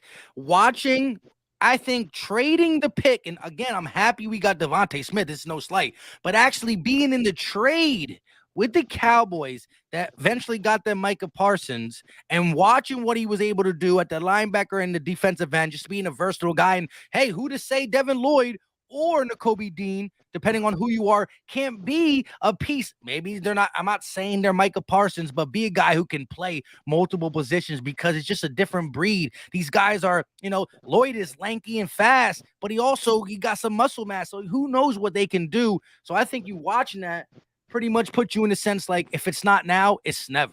You know what I mean? That's where I'm at with that whole That's where I'm at too. If he don't get a linebacker this year, we can cancel linebacker. From now on, as Howie is the GM, we just keep linebacker out our mouths because it ain't gonna happen. Hey, I hear you, bro. Hey, I appreciate you for tuning in, sticking in the background for a little bit. Of course, and I'll be on when you talk about the Sixers too. So I'm there. I'm talking about. Hey, I love my Eagle fans, but I really love my Eagles and Sixer fans. And listen, if you like the Phillies and the Flyers too, it's more for it. I like the Phillies. Yeah, I'm 4 for 4. I just and I'll call myself a Flyer fan. I just don't know nothing about hockey except that there's a puck, a goalie. I think there's a wing. There's a four. I don't know nothing. Me neither. Hey, me neither. But if they get to the playoffs, I'm watching. I'm like, Carter Hart. That's who I know. That's about it. You know what I mean? I appreciate you. No problem. Peace out, Mike. Shout out to my guy, Martin Perez. He's coming back with another $10 banger. Honestly, I would trade Miles Sanders for A.J. Dillon from the Packers. He's a big body. That would be a great running back. Listen, I think Kenneth Gainwell is our scat back. I think we got to go get a contact balance back. It don't got to be the biggest, the baddest. A.J. Dillon is a baller. Best believe that. But like even a guy like James Conner, who you're like, huh? The dude had 18 touchdowns last year. 18. Miles Sanders had 0. Connor had 18. Some in the air, some on the ground. Whew. How did we get to the Super Bowl? Jay Ajayi, LeGarrette Blount, sprinkled in with a little bit of Corey Clement. Hey, committee's been good for us. Let's keep it going. Jordan Howard, Miles Sanders, and Scott was good for us. Not just one running back is good for us. Multiple. Let's get my guy Vic 3 in the building real quick. It goes Vic 3, then Kevo, and then we got Zayden. Vic, what's up? What's good, my guy? How you doing? Hey, I'm hanging in there. I haven't did a Eagles live, with the Eagles videos and then the Sixers stuff. We try and keep it as funky as possible. How you feeling about this all season so far? I'm feeling pretty good. I'm very optimistic. We got a lot, in our favor. Just we all have to worry about what's going to transpire, what's Howie's going to do. That's the big question right now. That's true. Let me ask you though. I know you definitely agree with the fact that free agency definitely changes what we do in the draft. Do you think we're gonna be pretty big buyers at the free agent? Like early in free agent, or fall back and get some, some second tier, third tier guys? No, I don't think we're going to be that active in free agency. Maybe we might have some people that we have in mind, but I think we're going to be very limited. Hopefully, I think, like everyone's been saying, hopefully we can focus on the linebacker position. You have someone like Dante Hightower that's out there. You have others, Devontae Williams. You have some good quality linebackers, veteran linebackers that can make a difference and, that can bring veteran leadership to the linebacking corps. We need a lot of it. We need all the help we can get. And if we, draft someone in the linebacker position, that would help out a lot too, because you got the emergence of Taylor, the possible emergence of Taylor, and that could be something that we could possibly build on. But a lot remains to be seen. Hey, yeah. That's exactly what we got to see. I think we're gonna be buyers. I'm not saying like I want Mike Williams, but now, as much as I've been saying I want him, I think that it's going to be very hard to let him go if I'm a Chargers GM or head coach. But like you go to some of the third guys like the Emmanuel Sanders they talked about. You let me know that Landry is a free agent. You got guys like DJ Chark, who's young, but he's going to be on the cheaper side, not cheap, but cheaper than the Godwins, the Robinsons, and the Williams. And then you got some of the same things when it comes to safety and linebacker, defensive end. I think you got to do something because we got too many people who look to be out the door. Whether we just don't want to pay them because they're as bad as Derek Barnett, or they're getting older and they didn't produce like Anthony Harris. But if you could, go out there and make that one move in free agency, like, dang, I didn't see this coming, but I'm glad it did. Well, to say one, it's tough because, like I said, there's so many options when you look at free agency right now. Like, we'll just look at the defensive end position. We all talked about Chandler Jones. That's a great. We talked about Hassan Reddick. That's another great option. Also for the defensive line, you have Hakeem Hicks. That's going to be a good cap friendly option. Defensive linebacker we talked about. When you talk about the cornerback, J.C. Jackson, but again, that's a lot of money to get J.C. Jackson. He's going to be the top corner out there. Marcus Williams, that's a possibility. You might be able to do something with the Saints because you could take advantage of their situation. That's something I would look into. But for me, my focus is again on the defensive end, defensive line again, and linebacker position. If we can sprinkle in, free agents and build off the draft, we'll be in good position with these three draft picks in the first round, and when you're going forward with the rest of the draft. Yeah, but if I had to pick one person, to make the biggest impact for me, if we can get them, I'm going to have to say Akeem Hicks. I think he's a terror on defensive line. We've seen that Fletcher Cox has not been up to par for what? This is the third season, let's be honest.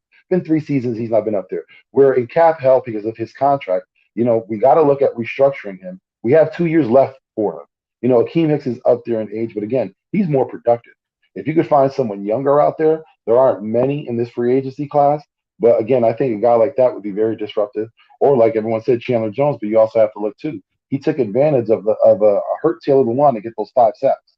So you got to take it. And, with the receivers too, you talked about Mike Evans, Chris Godwin. You got to take those players as buyer beware with their injury history, especially with Mike Williams. There's a lot of games that he missed. And we're talking about Miles Sanders. He played 14. He played 14 this year. Yeah, but last year he did, and then the year before that.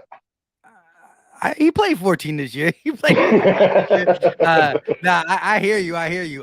You definitely got to check into that. But at the end of the day, the injuries are injuries. You've seen a guy get him early and then never have him. You've seen a guy never have him and then just start to let him compact in. I agree with you. If you went out and got a defensive lineman like that, that would definitely impact us big time. Now, I did see you in the chat say you want to go. You would go all 3 picks, first round picks on the line. Well, yeah, if you look at it, if you look at our position, we have the 15th, 16th, and 19th pick. If you say have the 15th and you see the best defensive end, you're going to grab him. Then you're going to follow that up with the best defensive lineman in the draft.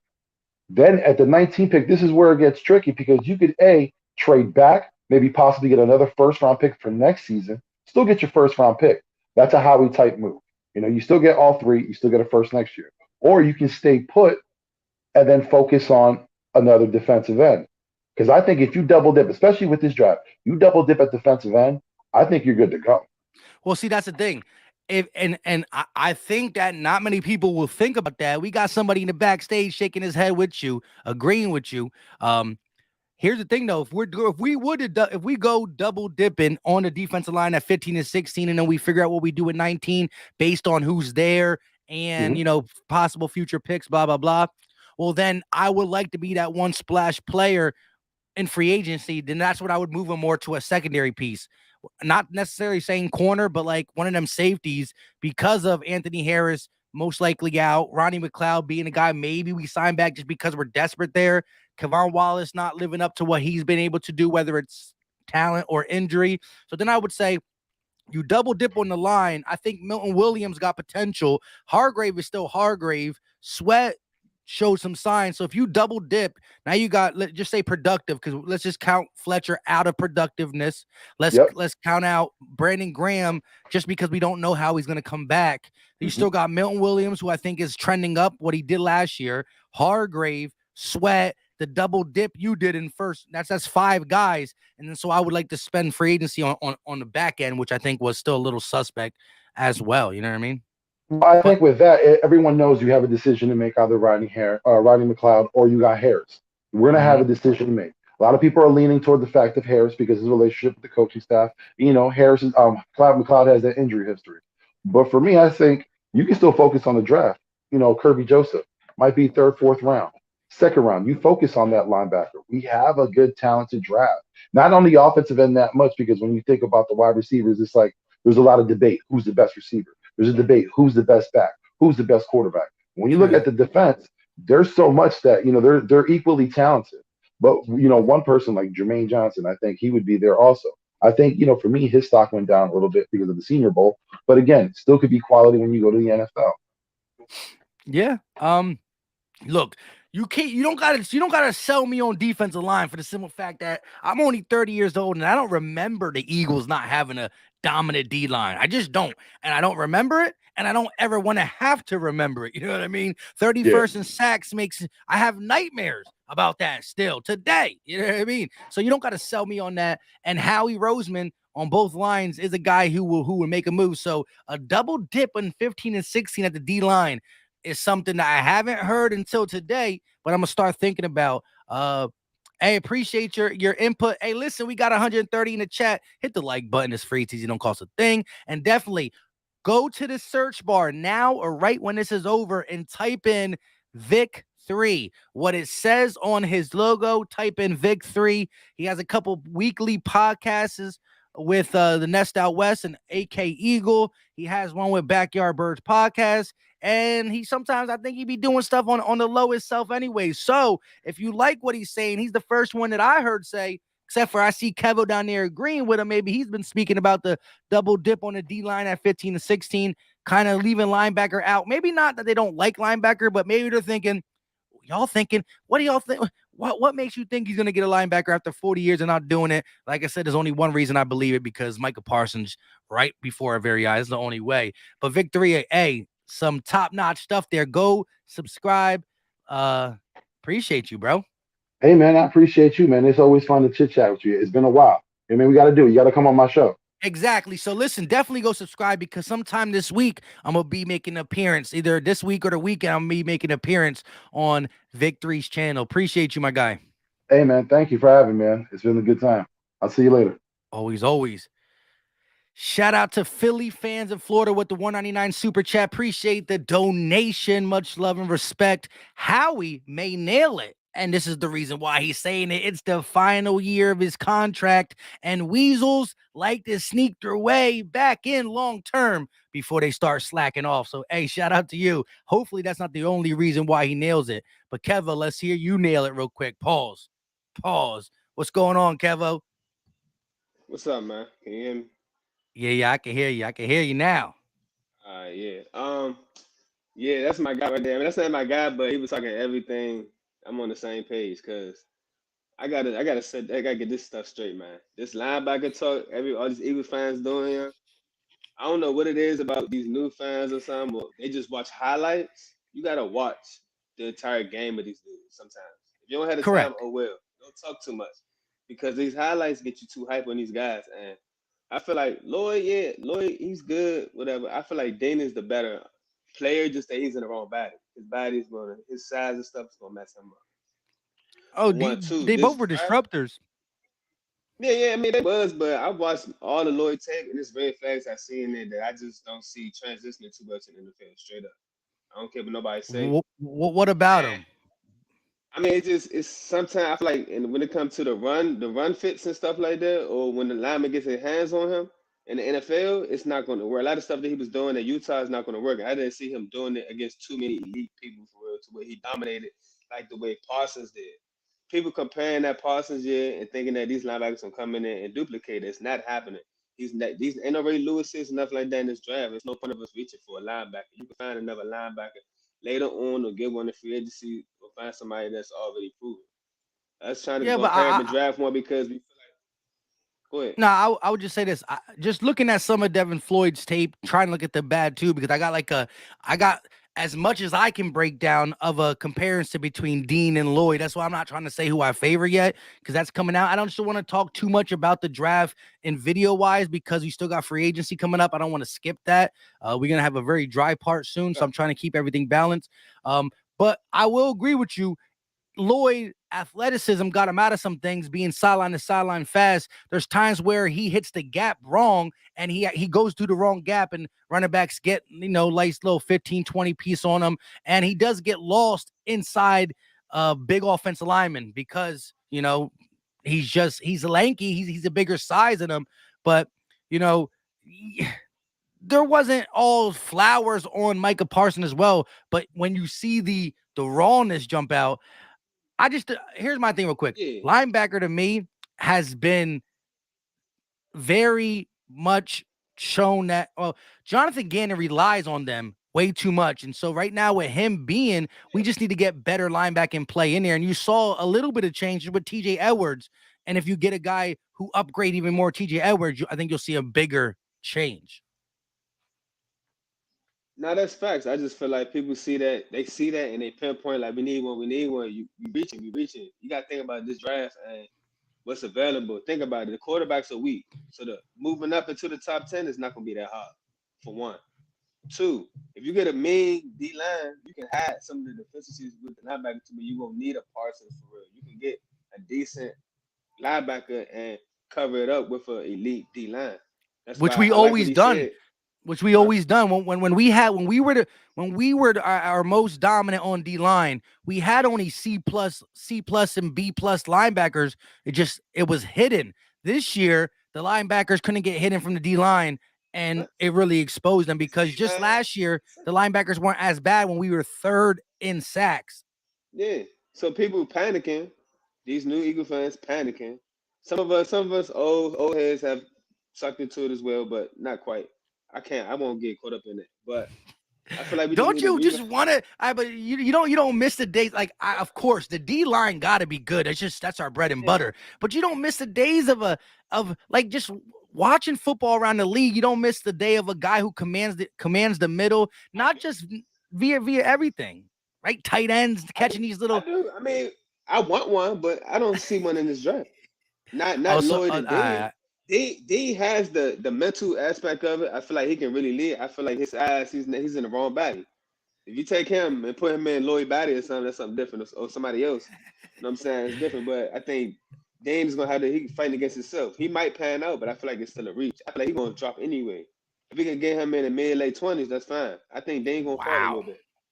But I'm gonna be taking all this into consideration. But listen what I'm saying though. So I feel like honestly, I don't think we're gonna take all these picks. I feel like Howard's gonna try to trade into the top 10, top 8, and try to get one of those elite pass rushers, or maybe go out there Hamilton. I think Hamilton gonna fall too though because of the injury. I think some teams gonna back off a little bit, just a little bit.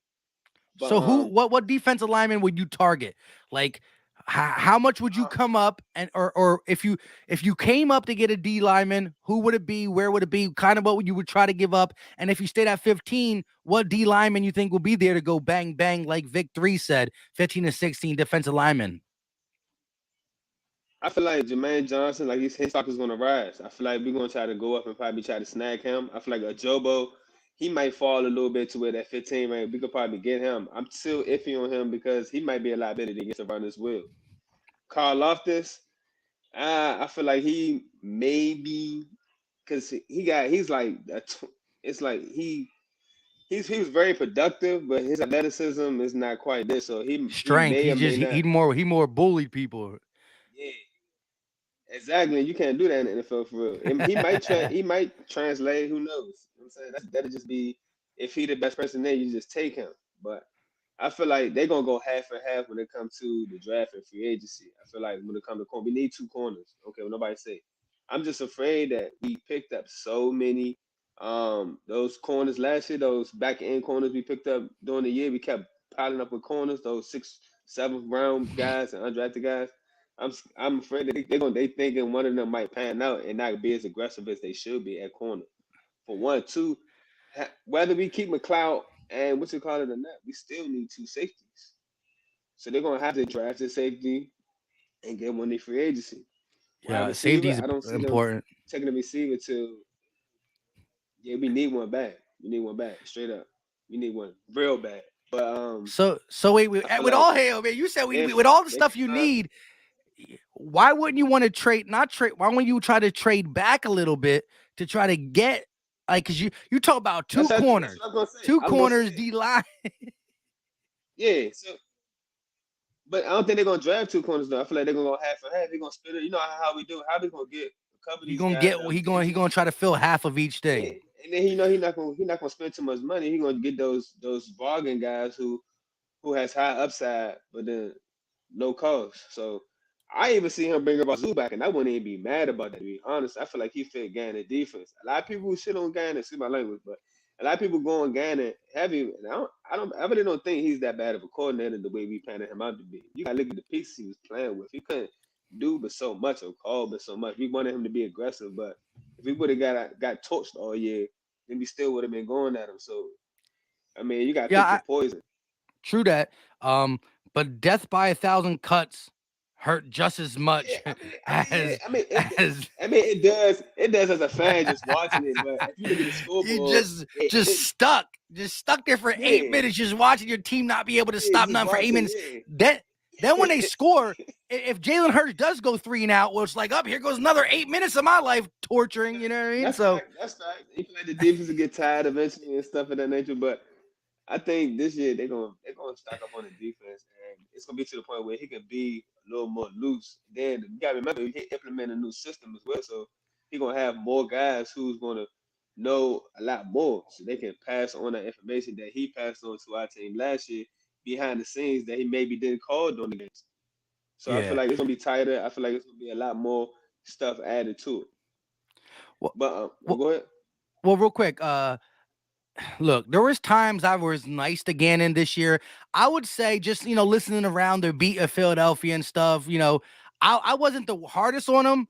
I wasn't the softest on him. I think what hurts me about him is the the pure ignorance of changing until it's extremely late. I feel like his adjustments don't come until halftime, and I think he does a good job. Again, we played some worse teams in the back end, but I think he does a good job adjusting, but he takes too long doing it. Real quick though, Chris M with the $2 super chat. Appreciate the support, my guy. Look up Rashad White, 6'2", 225, and can catch. He's a bruiser running back. Hey, if you're talking, listen, running back might be something we touch later in the draft, like we did with Kenneth Gainwell, and then say, Miles, we love you, but it is over. It's over. I hope it's not over with Miles, man. I feel like Miles was underutilized early, and then the frustration set in. And it's kind of hard, you know what I'm saying? Because if you looked at it beginning, we was all screaming, run the ball, run the ball, run the ball. And in the beginning, Hurst was keeping the ball on every read. It was easy for defense to know that we could just bait him in to keep the ball. So Yep. Miles was getting frustrated as well. You can see it when he had break around. He's slamming the ball, going crazy. So it's like with the Miles thing, I feel like Miles got everything we need in the back. Just that his availability sometimes is iffy, and on top, and he was underutilized to be honest. But I guess I say that we let Miles like use him as much as we can, or at least get him going early to see where to go the following year, whether we really should think about keeping him or not, or maybe we can get him at a decent price because his injury history and stuff like that. I mean, we might be able to get a hometown discount. He is from the area, so. Yeah, well, that would be the reason I keep him. If he could talk about getting between the 12th and or the 11th and 17th top paid running back, we got something to talk about. Hey, but before I get you out of here, because I got to get these last people in before I get off, and the wife is texting now. If you could sign one free agent, right? Just like not one, but the number one guy you want in free agency, forget the draft for a second, just the one guy you think, okay, let's get this out the way, veteran wise, so we can do what we need to do young wise in the draft. Let's knock this position out before we even come to April. The one guy I want, you already know the one position we need to fulfill free agency is that wide receiver spot.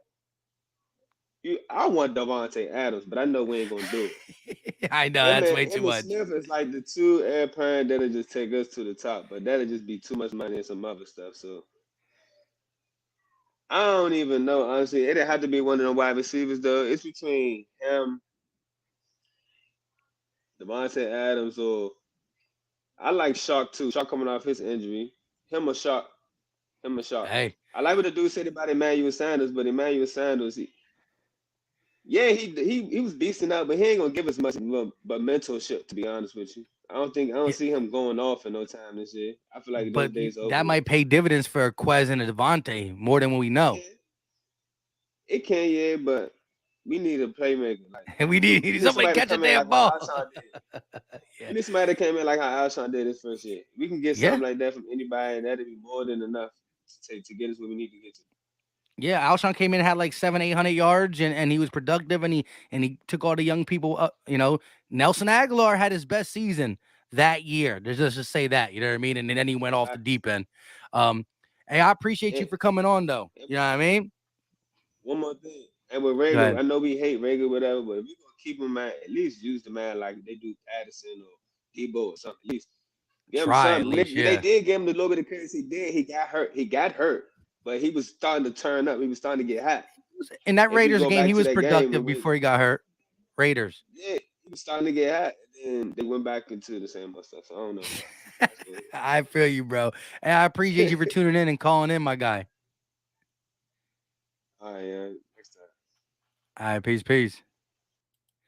All right, we got Stu Vision. What's going on? My guy got the Eagles. He got the Smith jersey on, repping. Yeah, what's going on with you, Mike? What's going on with you? You know, I had to jump in here. I don't never really get to jump in on it or anything. I always leave you something in the super chat, but I figured I got to call in, so I'm gonna go ahead and jump in with you. Hey, calling is just as good. You know what I mean? Appreciate it. Get to really hear from you. You know what I mean? Hey, I don't know if you've been paying attention because I know you do the Eagles live streams, but I don't know if you paid attention. We just picked up Willie Cauley-Stein too.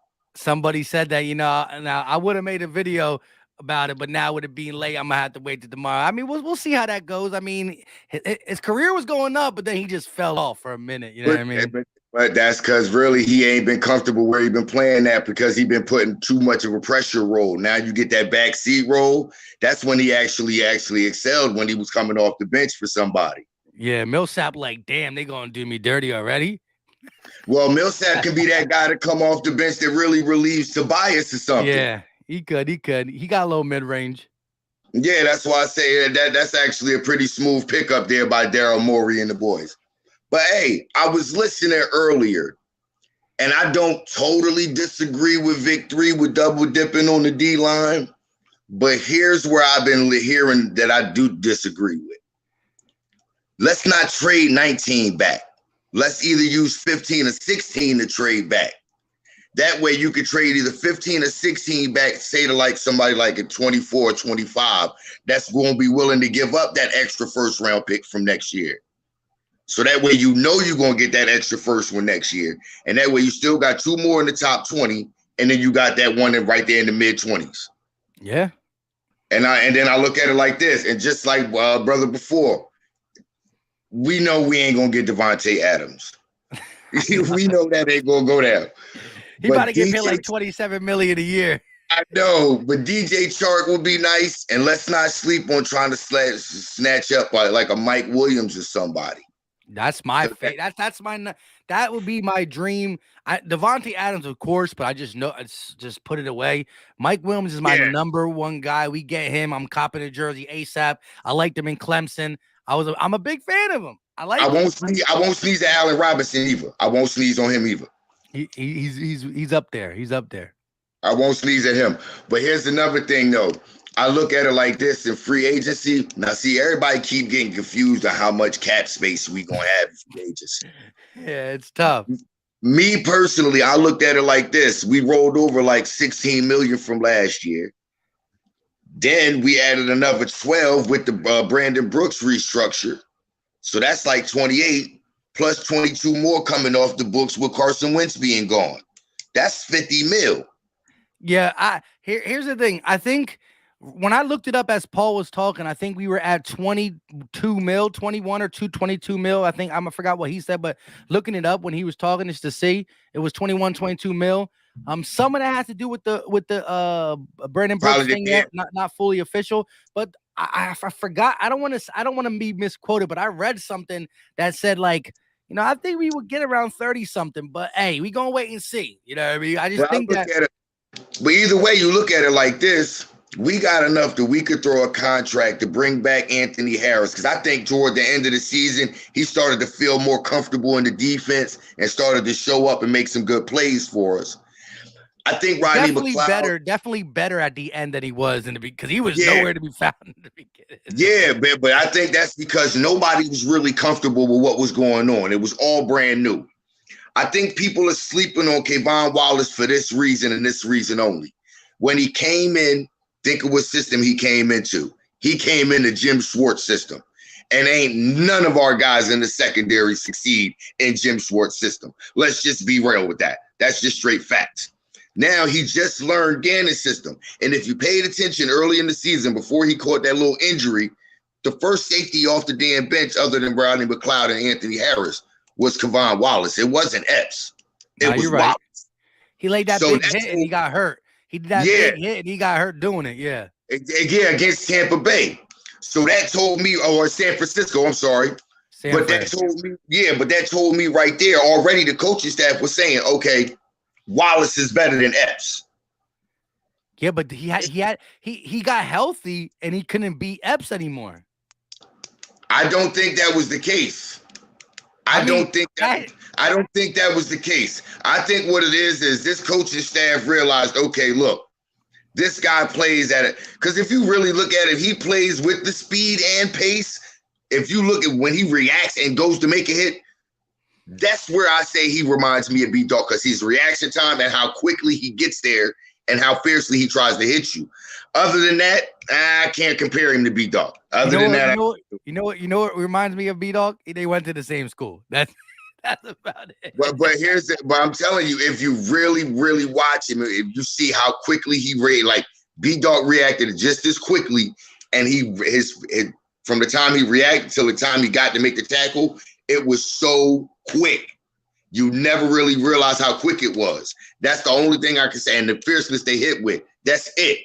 I think if he learns to play with a controlled rage like B-Dog did, he'll be able to show us a little something more. I think that's the case. He's still young, so I hate writing off people within 3 years. Like 3 years, you can say he hasn't lived up to whatever. He was a 4th round pick. I just watching his tape in Clemson, I thought he was going to be a big help in like nickel packages and big nickel, to say the least, because I thought he had that versatility to come out and play somewhat like a linebacker in the box. And then, he's never been great in deep coverage. He can do that, and I think Jacoby Stevens can do that too. But Jacoby Stevens just need to put some weight on, because he a little too light in the ass to be doing that right now.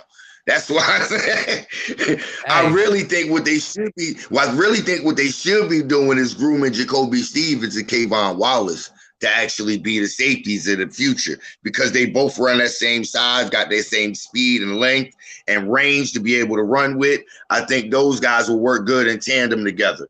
But I also think if you could get Chark and you can sign probably one of those safeties, either Williams or the one that's coming out of Tampa Bay, you get one of them two, or even Quandre Diggs, and get Chark, then that makes it so much easier when you come to the draft. Because whether you trade either 15 or 16 back, that first one, I don't care what nobody say. I don't give a damn which linebacker you get, whether it's Dean or Lloyd. Get one of them, because they both can help. Either one can help be a playmaker. You get one of them, you get a pass rusher, and then with that third one, that's where I'm telling you, I really think we need to get one of these young corners coming out.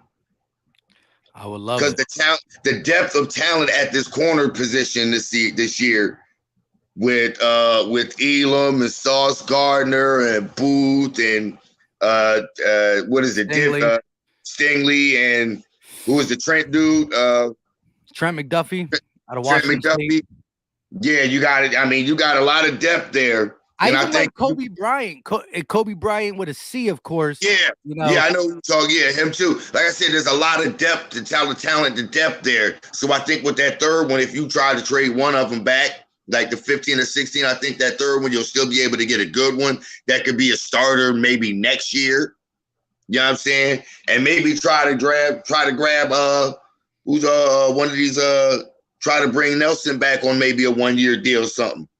I'm not opposed to bringing Nelson back if it's for the cheap, but if he's asking for more money, nah, bro. I don't know. I don't know, bro. We I gotta don't get know, you on the bro. low. I don't know, bro, because you being on the other side, that put a lot of pressure on Slay to really step up because they was really coming at you. And when they realized that they was shading their damn safety help over to you, they tried to go with Slay, and Slay was like, God damn, every now and then he had to get caught by one or two. Exactly. But hey, listen, I'm gonna be gotta get these last couple people in. I appreciate you for calling in. Normally what I try to do is I try to run through these quicker, but y'all all been killing it. Y'all been killing it. So I've been listening. I've been learning. I've been listening. You know what I mean? Listen, it is what it is, Hey, handle what you doing. Good. Glad you back at it. You know what I'm saying? Love the content. I'm always watching, bro. Hey, be easy, bro. Hey, Friday, I'm gonna be here for Harden. I'm gonna be here. Oh, yeah. The Harden debut, I'm watching. All right, baby. Be easy, bro. All right, I'll holler at you. All right. Since I gotta go quicker on these, I'm gonna bring two people who already been on the podcast together, not mine together, but they've been together. That's AK Eagle and BLSG. I be seeing y'all low key floating around with Mitch Koski. What's going on though? Yo, what's good, Mike? Appreciate you, man. What's going on, Mike? Hey, chilling. Let's talk real quick. You know what I mean? I gotta be quicker, but I definitely want to hear from you guys. What do you want to start? Draft, free agency? I don't care. Let's go in order. In free agency, what is your ideal,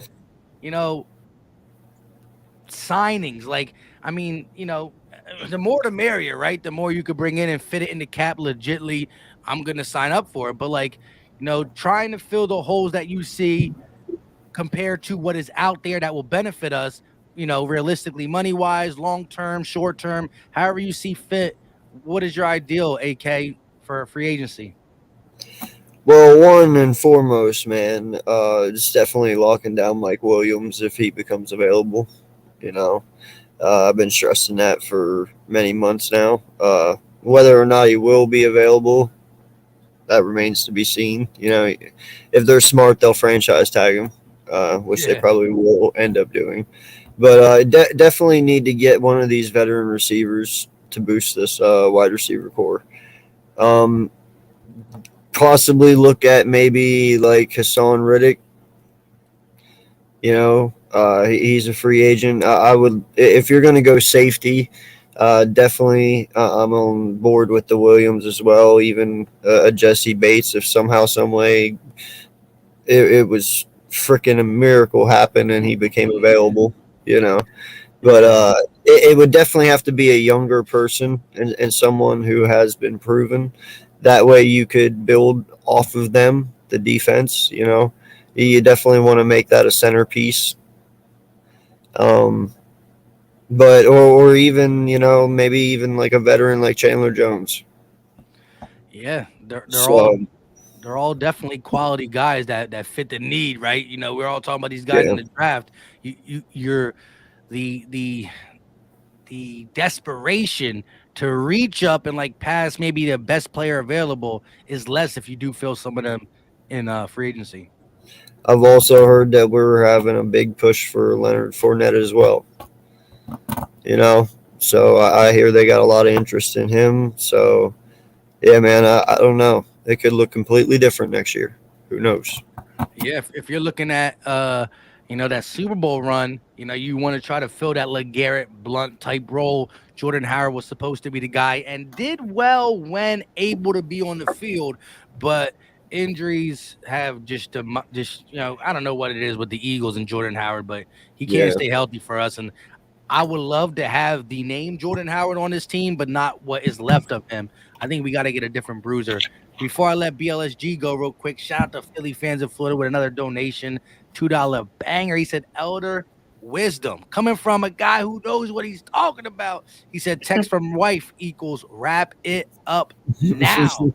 That's true. That's why I'm gonna be like, hopefully she's not listening. I'm like, oh, I didn't, because I didn't fully read it. iPhones tell to read. I just swiped down and saw it.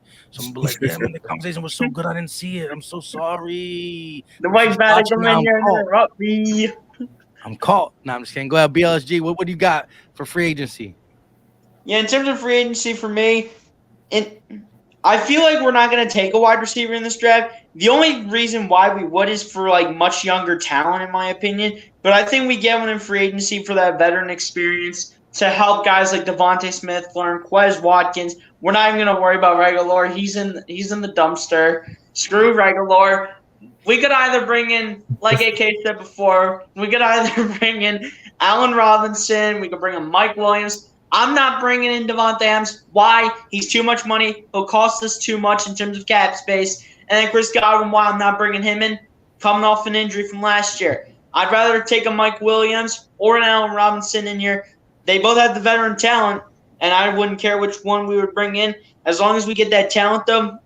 But in terms of which one I would prefer, probably Mike Williams because he does have that veteran experience and learn from a very good quarterback that will be a very great quarterback in the future in Justin Herbert eventually. And then he has that talent. So if I want one of those two receivers, I would take Mike Williams, but I also would not mind Allen Robinson. Oh, I'm telling you what though, bro. If I woke up tomorrow and it said the Eagles signed Godwin, I'm not gonna be upset about that. Hey, I'm not going to complain either, my guy. I'm not going to complain.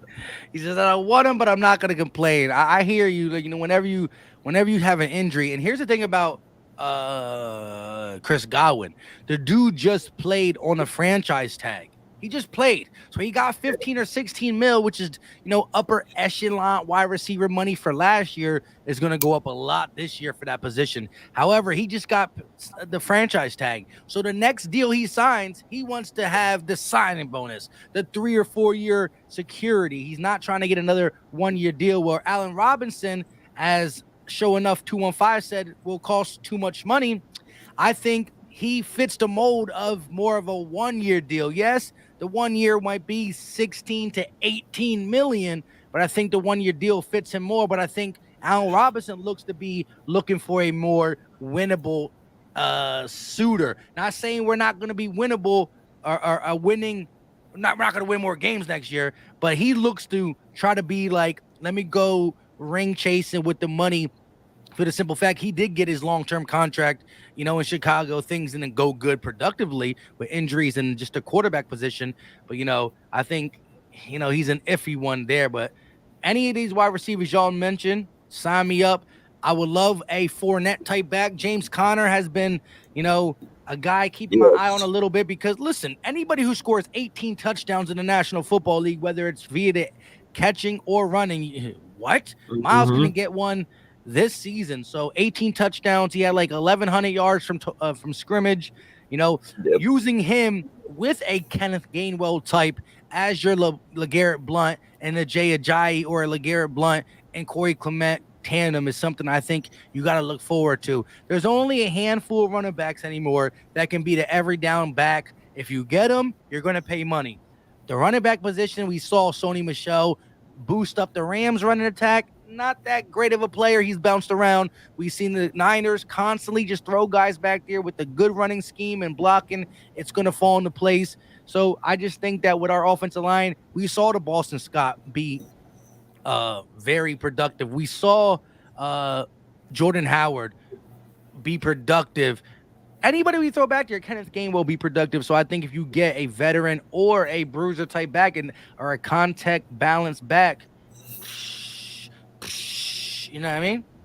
Well, and Mike, I brought this up to you the other night whenever you hopped on over on my channel. What did they say to make Kels come back? Because you got to realize this man is not young. He's on the brink of walking every year.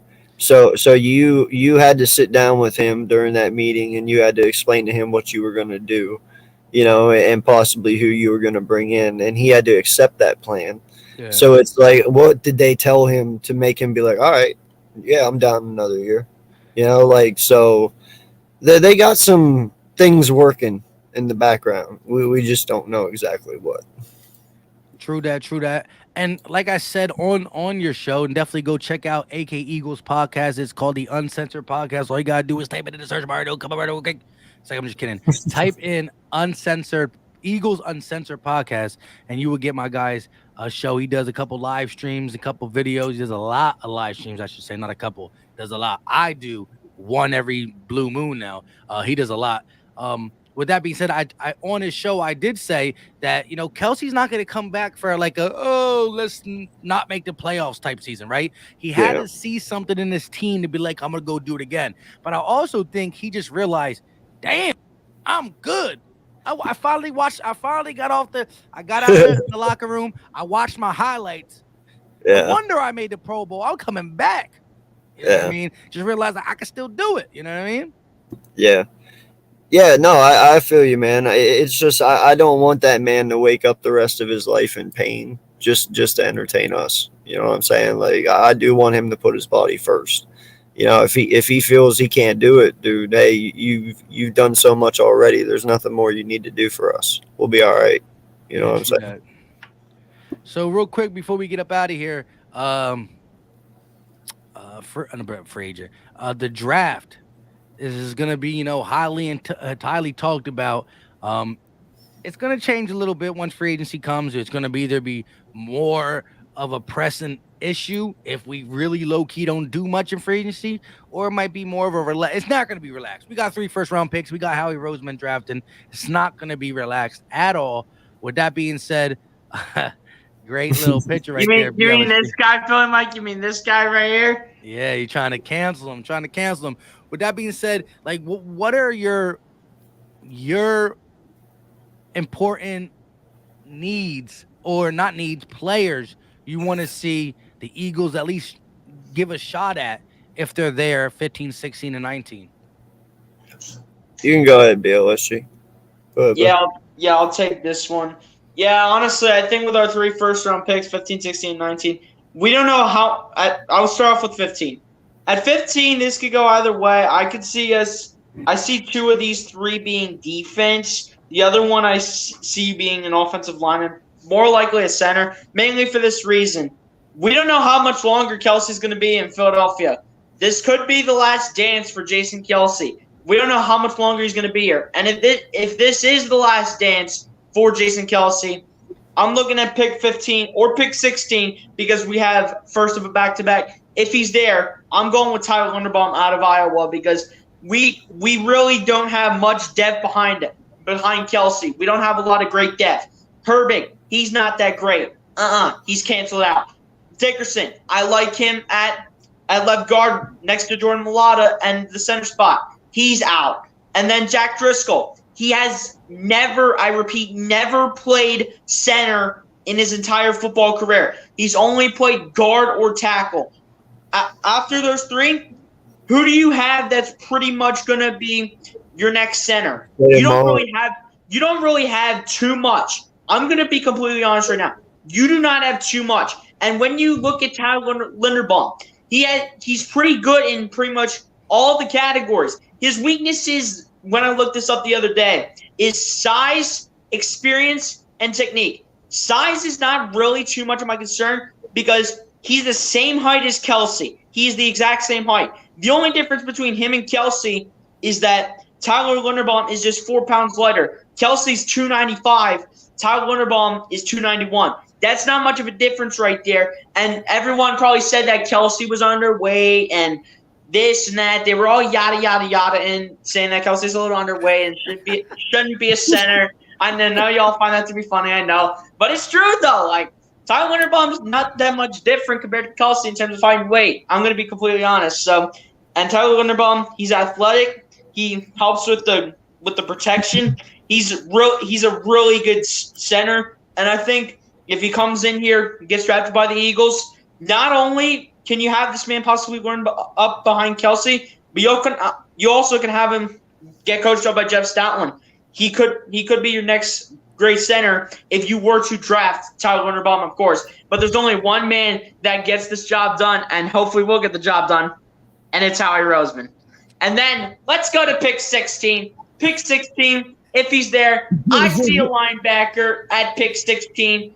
And if he's there, depending on how well his combine goes and probably his freaking pro day goes, I see Devin Lloyd right there unless if he's going up a lot higher. But again, it'll depend on his combine, and it'll probably depend on his pro day. It'll depend on all that. So if he's there, though, I'm taking Devin Lloyd at 16, and then pick number 19, our last first round pick of the first round.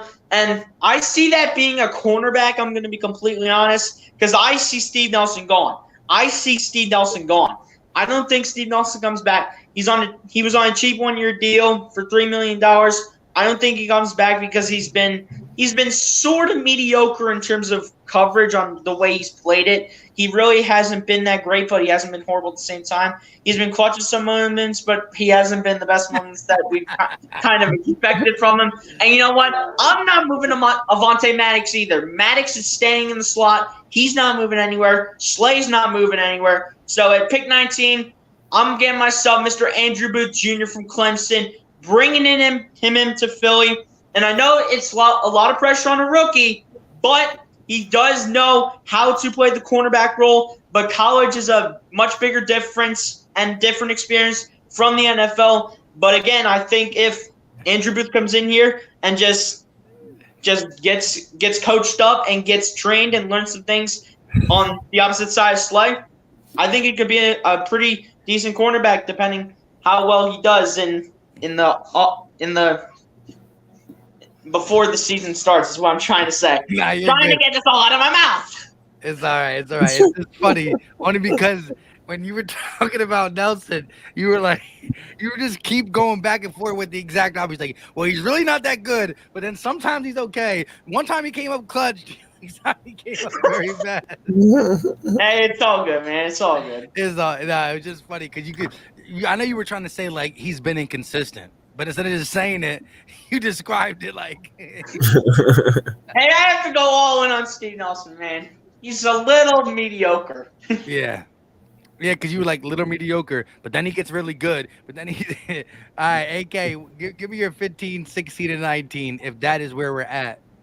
Yeah, man. Listen, no lie, I really would love to throw a linebacker in there. I want one.